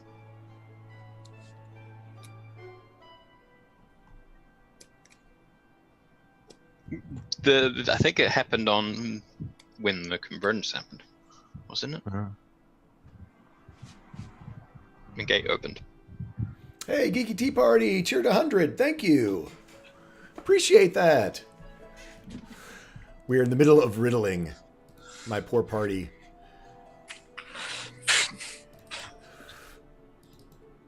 Axel emotionally is not in the state for this.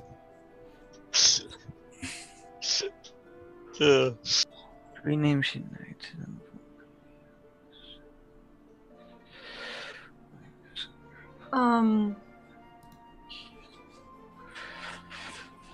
What does that mean?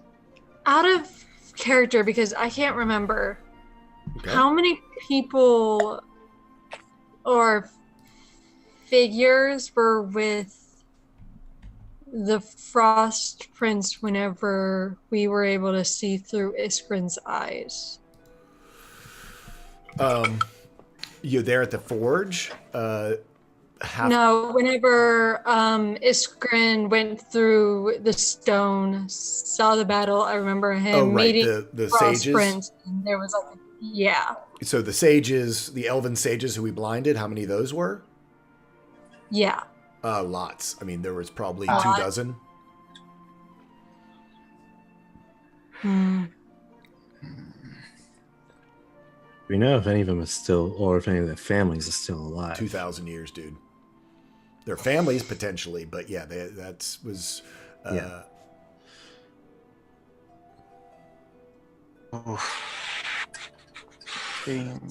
Very loosely.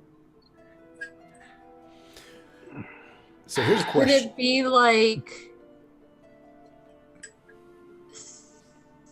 while it says like 3 names, it could just be like 3 like family names that were brought together. To make one single name? No, I mean like 3 separate families that were united. Ah. Well, not the Greymonts. What's the name of the current viceroy? The current viceroy is the Saint. I'm sorry, Saint. Give me a second. Is the Sambarthanes, Johann Sambarthany IV. So fancy.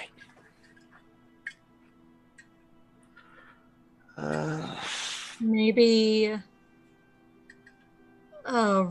royal names that are allies now?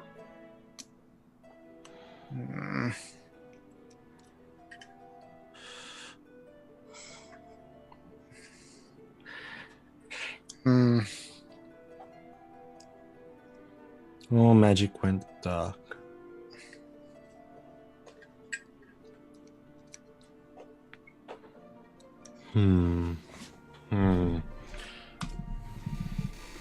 Rename.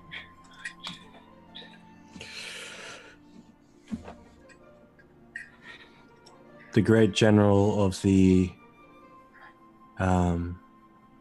elves was, I'm sorry if I butchered the name, Lorn Dully Thalvarin, correct? So, let me make something clear that I was trying to make clear from the archivist. Yay, we failed. No, so you're not. Lord knows you've got 2 years of my crazy ass lore to deal with. So, all the smartest secret keepers and scholars for the last 2,000 years couldn't decipher this because of context. This relates to you, the players. If it was something in the histories, it would have been discovered and found out. This is something that has context to you, Maybe to your lives, to your journeys, to your stories. so that maybe each line refers to something that refers to our own stories. Something that refers to only us. Okay. That changes things. For example, Shrouded by Fate could refer to something to do with Cilia. Or maybe even Iska in this case. Behind Key and Lock could be Celia. From places of sweet respite to the army ill-fated. Not sure. Portal created. Okay. Can I make an insight or intelligence check to see what of any of that relates to myself or to Ishrid? Sure. Wonderful. What do you want? Arcana, intelligence, history, insight? I'd say insight into your sort of self, introspection. What'd I get? 9. I'm really good at this. It's been a day of puzzles. You're hard to read. It's like I hear Lyle laughing at me just from my mind.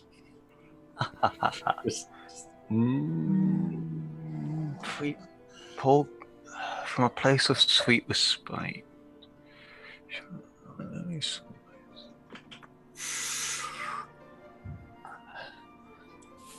Wait. Earliest sunrise. The most significant sunrise I can think of that was pretty early was all the way back at oh god, right what was its name? Right, all the way back right at the beginning. Falls with Gandry? Burning Fall. Yeah.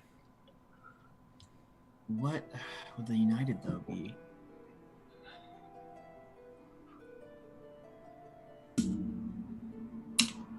I mean, Gandry would have been behind Key and Lock because he was. Yes, Gandry. Yeah, he was kept in the box, wasn't he? So, I guess, yeah, Gandry.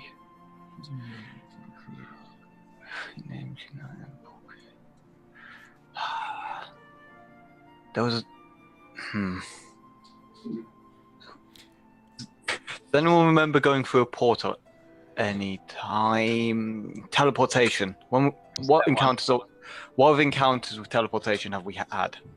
Hi. I can banish people. You can banish people, so that's a form. It was the device we traveled through. There was The the device. device. There was the Gambler's Run from the old tech. Yeah, Gambler's Run. So that's some teleportation, but no real names unless portal created could lead to maybe the hints are within the first paragraph, not the second, the first 4 lines. I can also technically make portals through the void in a way. Because I'm able to go through them if I'm dexterous enough. In other words, if I roll a natural 20, guys. 5% chance. 5% chance. What could through fog and rock? Let's try and do this line by line, I guess. Through fog and rock. Sethander? That's maybe. That just makes me think of when Iskrin went through the rock and he encountered the battle. That's what that makes me think of. He didn't meet anyone, but it was only the Frostprince he met through the second attempt. But I do like where your head's at. Though I don't know. Shrouded by fate as well. Always shrouded by fate. On the earliest sunrise might be what's his name? Valtorian? He also created a portal for us to tree stride out of. Tree stride to portal out of. So Valtorian. What about when we fought that monster that had the string of fates?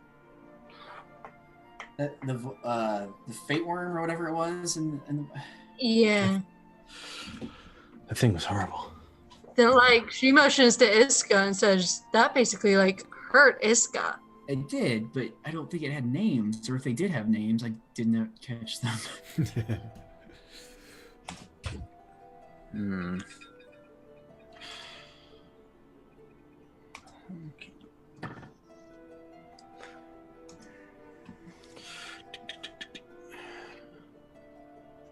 So, potential names we have on the field right now are Gandry, Voltorian. Anything else?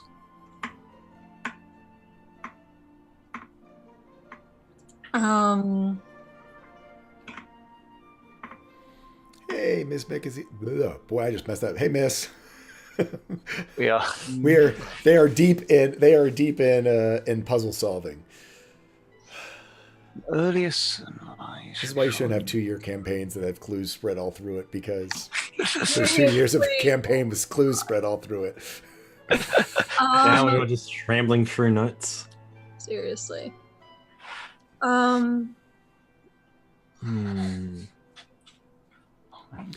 So I will take this to the party. We can spend between this session and the next session thinking about it, or what's probably the better thing to do, let's rely on your characters and do this as a skill challenge of what people want to lend to solving the puzzle. I think that's a good idea. Who's up Well, for here's it? the thing: is that it could be that as some of these hints come up, that you then are going to be able to take it from there. Okay. Yeah, that's Yep, true. So Let's what do it will this. be is it's not going to be that it's not going to be. It's going to be after each skill challenge. It's going to give a hint to hopefully help decipher things. I like that. That's. I like it. I like it. Okay. So What? who wants to go first? We'll say each player can only do it once. That once all of you've done it, then we'll have it solved. Hopefully. Let's see. Okay. Axel's getting drunk. Don't get drunk. Not yet. So, Axel, start before you get too drunk. Celia can certainly try. Yeah. Go ahead. So would you like to? Um, Okay. So you going first? Yeah. Okay. So Celia thinks back on all of the experiences that she's had with this party, all of the wonderful people that the party has met and have helped them along the way. And she even thinks about the people that she has met alone that the party hasn't met. Mhm. So as her friend Mithrani, that has a whole lot of information that she hasn't gotten to talk to him about. So she would like to channel the void and try and I guess not commune with him because he's Right. in a completely different dimension, Right. but kind of think upon like all of the questions that she's wanted to ask him but haven't gotten a chance to, and Okay. stuff like that. I'm gonna have that be. Do me a willpower charisma check. Oi. Willpower, oh god. It's better than it usually is. So on a 12, you don't get a lot, but your experience with banishing people, being a rift walker, even though your skills haven't gotten to there, you very much know that there is a sequence of things that you have to do in order to reach Mithrani. It's more you thinking about how you had to reach Mithrani. And for you, it is making an attack, making this incredible leap through the rift of a certain attack and falling in there.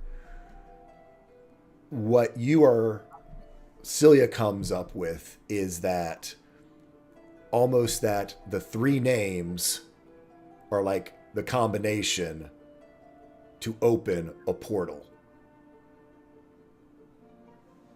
That the three names are kind of like open sesame and a portal will be created. Alrighty. Yeah, she will let the party know that. She'll just say,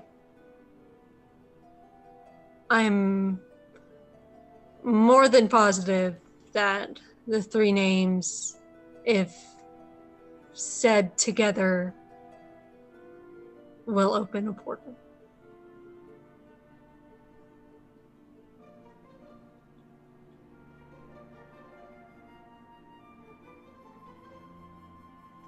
Okay. Someone else like to...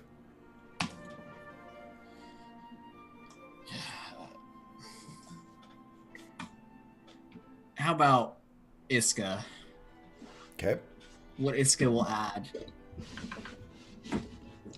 Iska's been pretty much consistently playing songs throughout this entire journey Mm-hmm. and creating new ones along the way, and using experiences and the people she has met to create these songs. And she's basically going to play a medley of basically everything she has learned and created and played for the party, hoping to take the party back places with the music and jog something in their memory from being back with that sound again. Does that make sense? Yeah. Do me a performance check. Sure. On a 19, Iska plays and plays of all your adventures, of all the things, and how music can bring up a memory, can bring up something.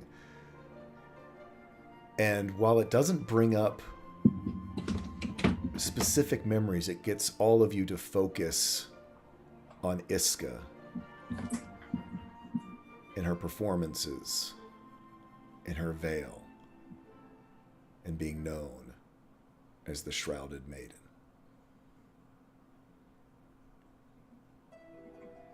And a Fate Singer.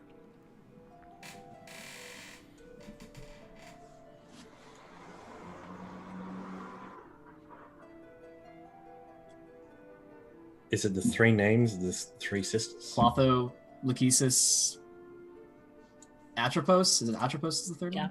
Yeah. Yeah, doesn't seem to... It seems like this is more personally connected. Teleskin Islands.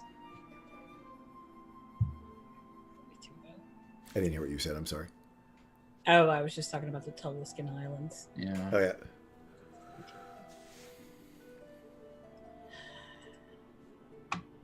Someone else like to?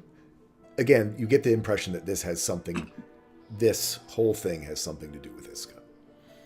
Mm-hmm.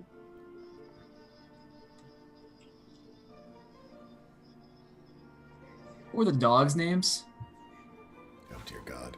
Because Okay, I said never that kind of lets you know. The hounds, yeah, they had names. Yeah, I remember them. Fluffy, Scrumpy, and Scruffy. Fargo, The sad part is I actually have them written down, but they're just not on the top of my head.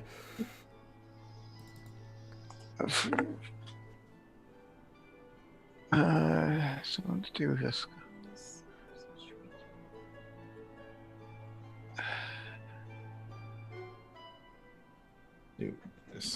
Wait, how? The Genasi maybe?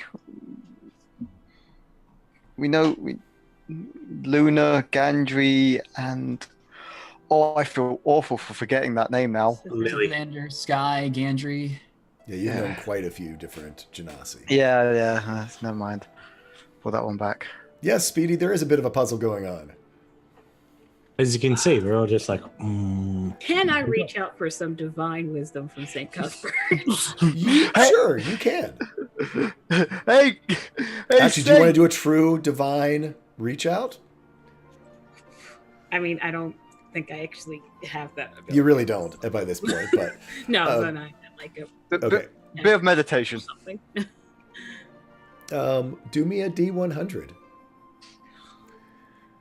Hey, coffee bro, wanna lend us a hand?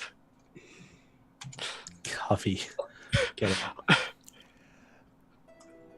You, yeah. There just isn't a lot that comes to you. Would you like to do a different type of check? I was actually reaching for a religion check, is what I was going for. So yeah, I mean, you can go for a religion check. But what is it focused on? I was doing this for a general divine inspiration. Tell me what you're focusing on, and I can tell you whether you get some insight. I mean, even if it's just I'm focusing on this line is fine, but. So in that regard, she would be focusing on the key and lock line specifically.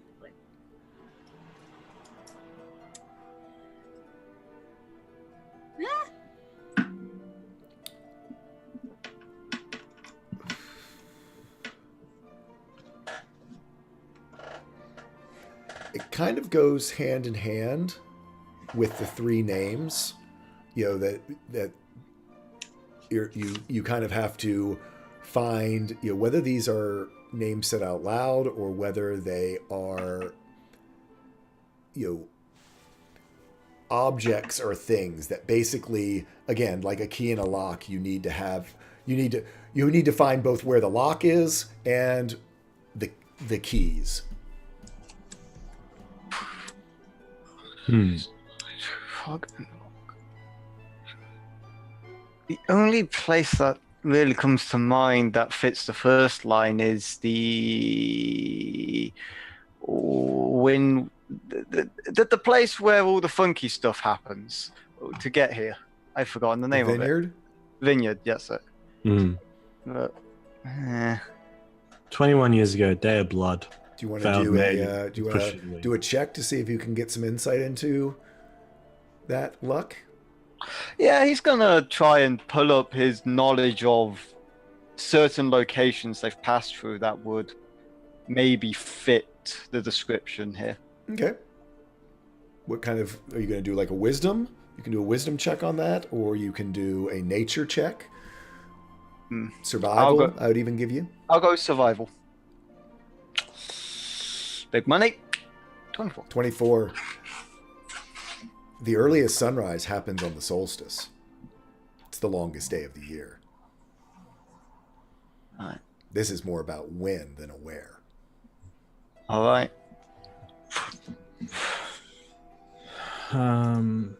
So our focus needs to be these names. Using Lyle and using Lyle as a reference to access Ishgrin's memory and looking at the astrosphere, when Ishgrin opened the gate, he looked up and he saw the three sisters open the gate. Does Ishgrin know the names of the three sisters? Yeah, I mean, I'm not gonna waste it. That's the Lachesis, Atropos, and I just lost it. Yeah, the other one. The one. Yeah. With the three names, could they be like the three different organizations? Could it be like the Arcana Mystica, the what's the tiefling one? I can't remember. Darixis? Or the Zephyr Consortium? Yes, Zephyr Consortium, there we go. Because there'll be obviously there's Arcana Mystica, Solstice, and that contingent with the leader.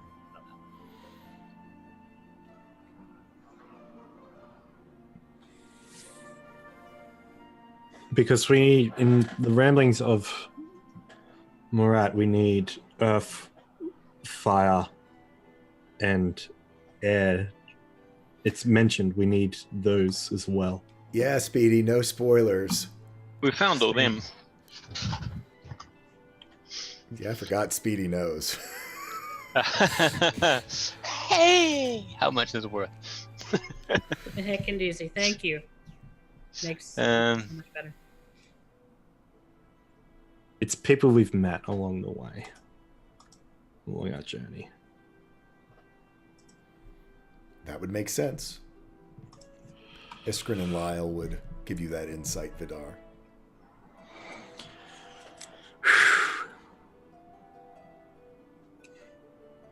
Ambrose, Iska, Bati.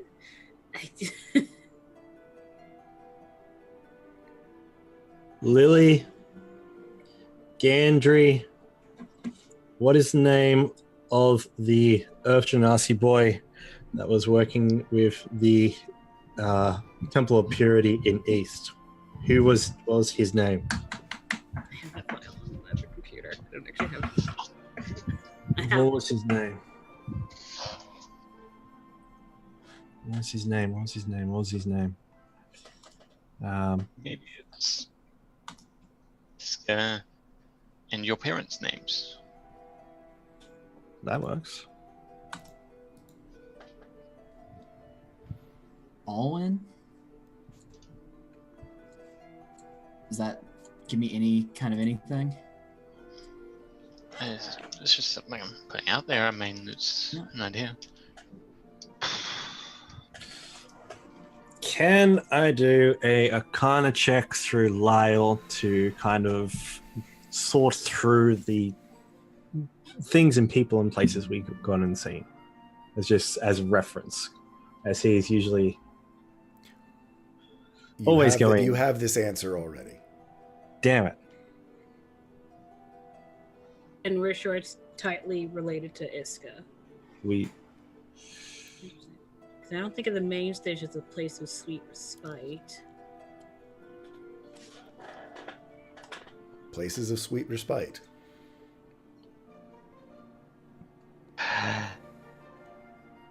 say it, Axel. What you got, Temp? Tea house. Huh? The tea house. Tea The hive. tea house. The tea hive. Astra. Oh, the mural. Astra. The mural Astra. that was. There is a mural there. There is a mural. That's a portal. That could be the portal. But, On the earliest sunrise, we go to the tea hive, go in front of that mural, and we say, bleh. 3 times. Vidar, I will now let you do a Yes. intelligence check. Do your check with Lyle that you were asking about before. Great call on the Tea Hive, Temp. I was not thinking that at all. I was going like way early campaign. Arcana or intelligence? Intelligence. Ooh, boy. Can't use anything on this. You can use donations if you want. Okay. I'm gonna use an inspiration dice. Try. I'm gonna use the an inspiration dice, and I'm gonna use a luck dice if I have to, just to let you know. Well, you can roll it first before you spend your inspiration. No. That's absolutely right. But just letting you know. Yep. What is it? 12. D12. 12. Okay. Gonna use an inspiration, which is a D12. Am I not mistaken? Yep. Big Okay. roll. On a 14, you... Now I'm gonna mulligan it, Okay, now you can mulligan it if you'd like. and I can That means choose mulligan. either rolls. Yep, you can use either roll. I'm gonna Use the use first one, yeah. 14. The 14. You remember what the mural's of. It's a mural of bees and berries. It's a beautiful piece of artwork. Piece of a spite. painted over as well. That is a real sweet respect. Yeah. Was there a Callum Greymont drawn on it? Nope. Nope. Art, bees, berries. Failed. Let's get Astra and Cilia. It all sounds similar. But I think it's a bit of a stretch. You have the where, we have the when, we don't have the why. Oh, wait, we don't have the how. Bees, berries, Balshirion. How? I I mean, Florian's. I don't know, dude. I got nothing. I have nothing. I got nothing. I have nothing. I mean, Pollinate the berries? Is that where we're going? I'm sorry, I didn't hear you. Are the bees going to pollinate the berries? Where are we going with this? Still the rhyming thing? Because I'm bad at that. It's not even our first date. Let's take it. Yeah, no, it's not. I was not making that joke. That was you. That is not what I was Bees, That's all you. bees and berries, bees and berries, bees and berries. Okay.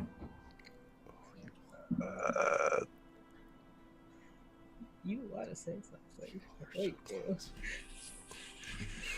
so, boysenberry? Arbor leaves? Nope. Who have we met with bees? Fucking Barrio's coming back somehow. Do you need to go to an apiary? All right. I'm being so honest because I don't have a clue. We've nailed this. All right. I was gonna say we still got one more check we can do. Axel hasn't gone yet, I believe. I'm just gotta think about one I can get it for. Okay. Honey? Honeyed words, cause song.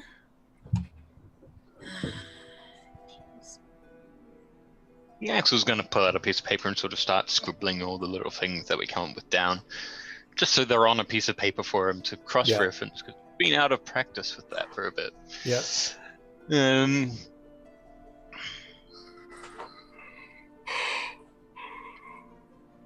Tea hive. Iska. Shroud fate. 3 names. Not what I was talking about. That's not what Axel said. Cat. Yes. Through fog and rock, fate and lock, key, rock, fate, lock, key, fog, fate. Go ahead and do me an intelligence check, Axel. Who was Iska seeing through back at the village? Do you remember? I don't know if I got a name. I know it was some I don't think we had a name. girl. I did we? believe. Okay. Yeah, no, I think we only had the name for the. Okay, intelligence check. Yep. Ooh. On a 13, you go looking for a sheet of paper in your pack and go digging in. He's got a lot of stuff. Yeah, a lot of stuff. And you finally pull out a piece, and it is one of the very first pieces of paper that you purchased. All the way back on at Liam's caravan. The invitation? It's not the invitation, but it reminds you of the invitation. Something about that. You can sort of put it on the table next to him.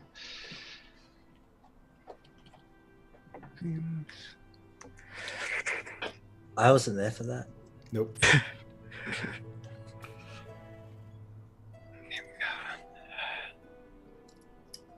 Some other things that we found there. You know what we can do? There's a. Wait, Matt, wasn't there someone with the name B in that caravan? Oh, what was her name? Was it just? Oh! Wasn't it Madam B? Was it Madam? No, Luna's got it. B. Arthur? B. She was modeled after Brie Arthur. That wasn't her name, though. Close. Ah, That's her! we're on the right tracks then. I don't. This is before I was taking notes because I thought this campaign would be over a year and a half ago. Oh. I always just thought of her as B. Arthur. What? What was her name? Axel, do you think you've got it in your notes back there, Templar, or has no one got it written I down? mean, like, I stopped taking notes after like the 4th session because it was just I couldn't keep up. Yeah. Babs, Barbara, Bambi. We're great at this, guys. Beatrice. Full regard. So, who wants to do the history check to try to remember? Axel. Yeah. I since got you- the numbers for it. Yeah. Can I Oh, give wait, her history. advantage using Lyle? You weren't there. Yeah, you were Go there. ahead, Axel. History check. Her name was B. Artenberry. Yeah. How is it? Okay. Be Artenberry. How about you be reasonable, Jay?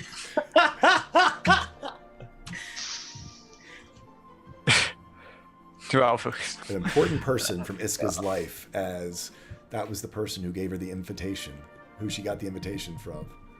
That's Alright. a lot. Okay, so we got. So, do we just have to follow the B letters? So, B Artenberry, Barty. Any other B's in your life, Iska? Balshirian, but that was not. He's not showing up. Probably. There's got to be more B's. Barrios. Billy. Oh, Bosnia. Florian.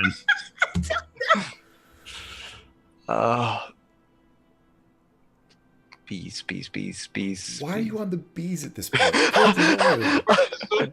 You put bees Important people from Iska's life. in her dad. Alright, mom. Your dad. Owen. B. So. I Your don't know. mother. You know anyone with C? You know anyone who starts with a C? Yeah, no, Speedy, you were right. We've got this. We This is- don't. We've got more this. There's more headbanging here than a metal concert. That's a Speedy, lie. you were right. You were so right. The dude who gave her the gun, whatever his name Oh, was. What was his name? Sebastian. Lockwood? Sebastian. What's his name again? Sebastian. Lockwood? Read your Oh, poem. screw you. Lockwood. Lockwood. Hate your puzzles. Speedy, we you were love right. We get them in the end through Through sheer spoon feeding. through sheer spoon feeding and bashing our heads against the wall. Sports So are wait, superior. B. Artenberry, Sebastian Lockwood. It's two. That's two. Unless Iskatol's the other one.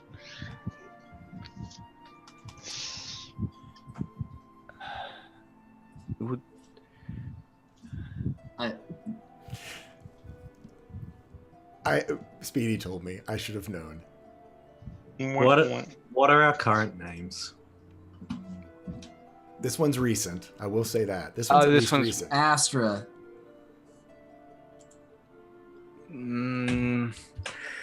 Barty.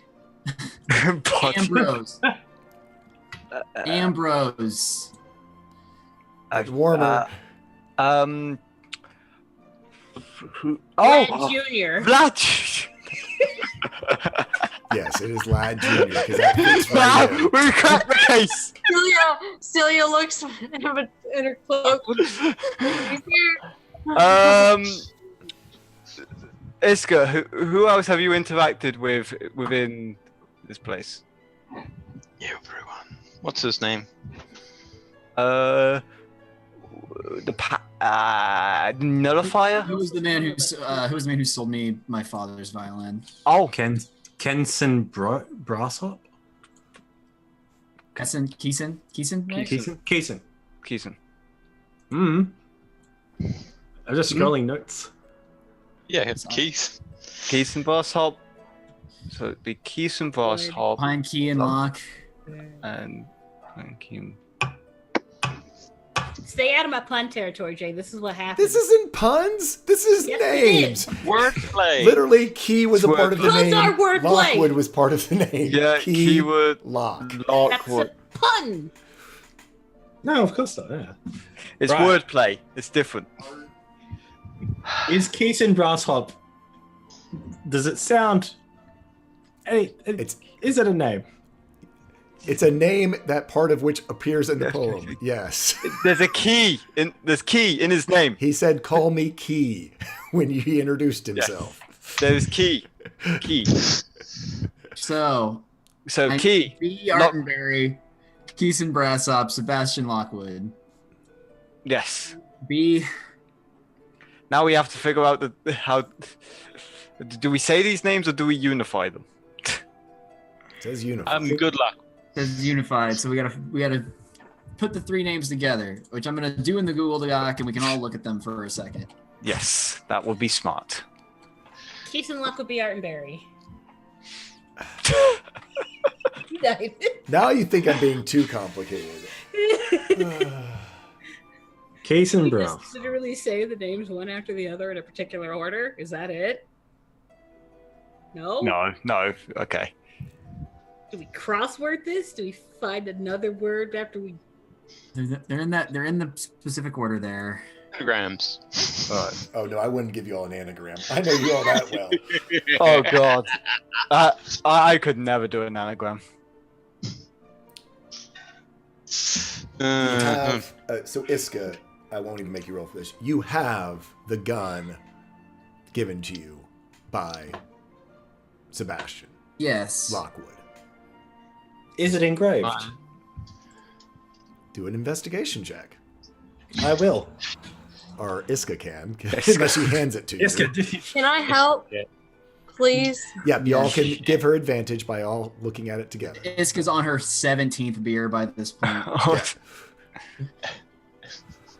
On a 23, it has a wooden handle, and it has a small, little tiny inscription, because it's very detailed, of a blackberry and a bee on it. Blackberry. Button. Biebery. Justin Biebery. Axel, do me an Arcana check. Can I give him advantage? Because I'm more confused. Let's just end this poor stream on a natural 20. Thank the Lord. Whatever merciful God is out there. They're laughing at us. I made my You sacrifice. have often seen arcane locks that involve taking a rune and pressing it up to a certain thing to then have a door open. You have Lockwood's pistol.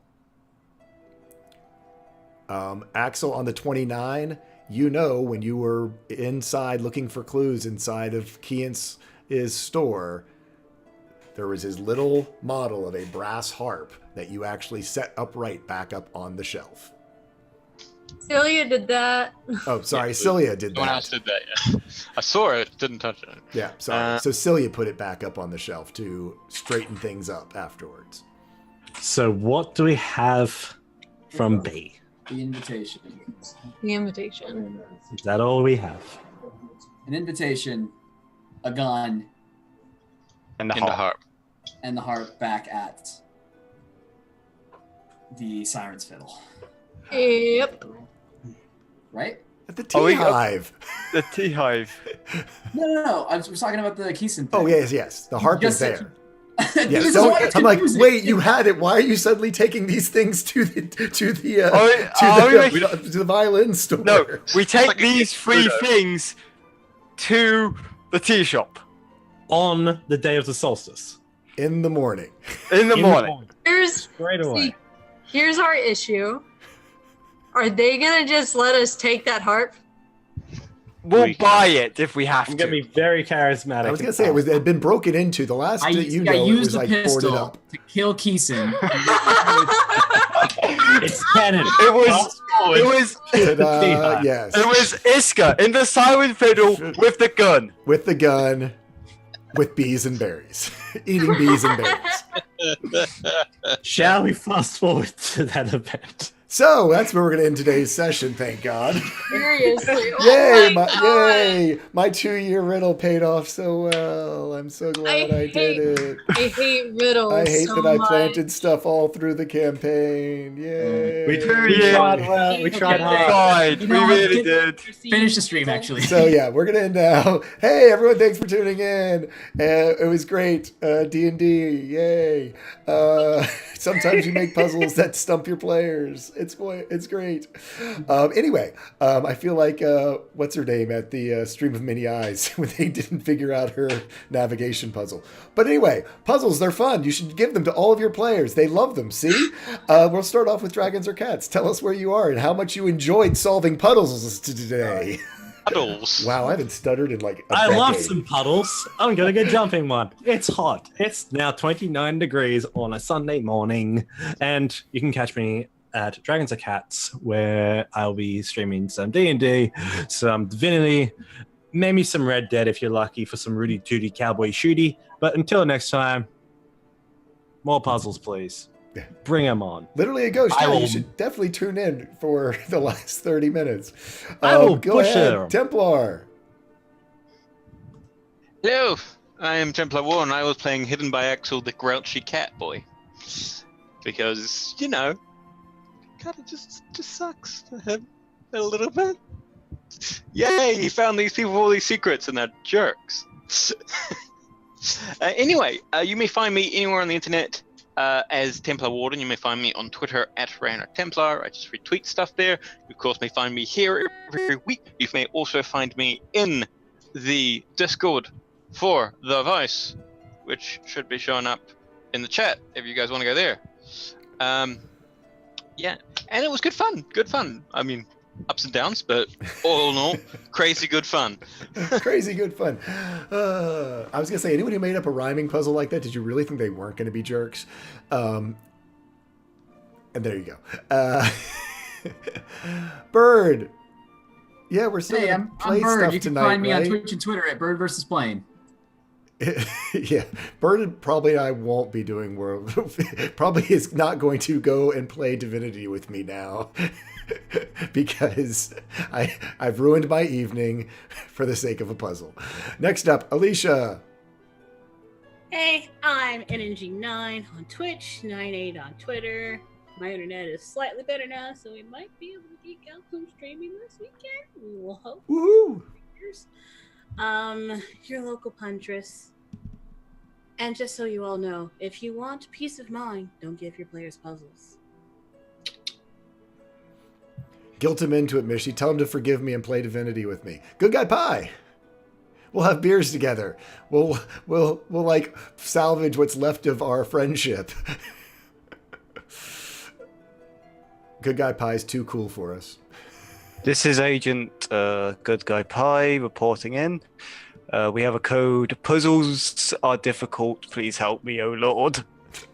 I am wearing glasses to hide my shame. You can find me at Good Guy Pie on Twitch. You can find me at Too Good To Guy on Twitter. I am officially joining the Cool Kid Club because, yeah.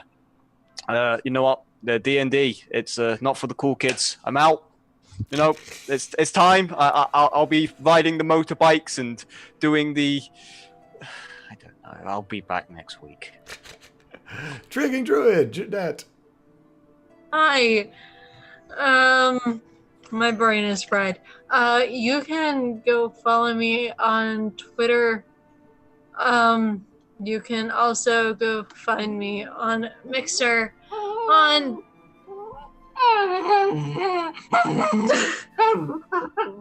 Vaxeldon didn't like the puzzle either. Yeah, it's like I'm in trouble with Vax. Vax. It's like it's done now. It's over. You can also go find me on Mixer on 709's channel on Fridays at 8 p.m. Eastern Standard Time, where I play Gypsy, a bard rogue who's dealing with some things. I'm Tall Skull. really, really, really, really deep lore with really, really, really, really obscure references that I then put in critical puzzles for the party to have to figure out so that the plot can move forward. That is my shame.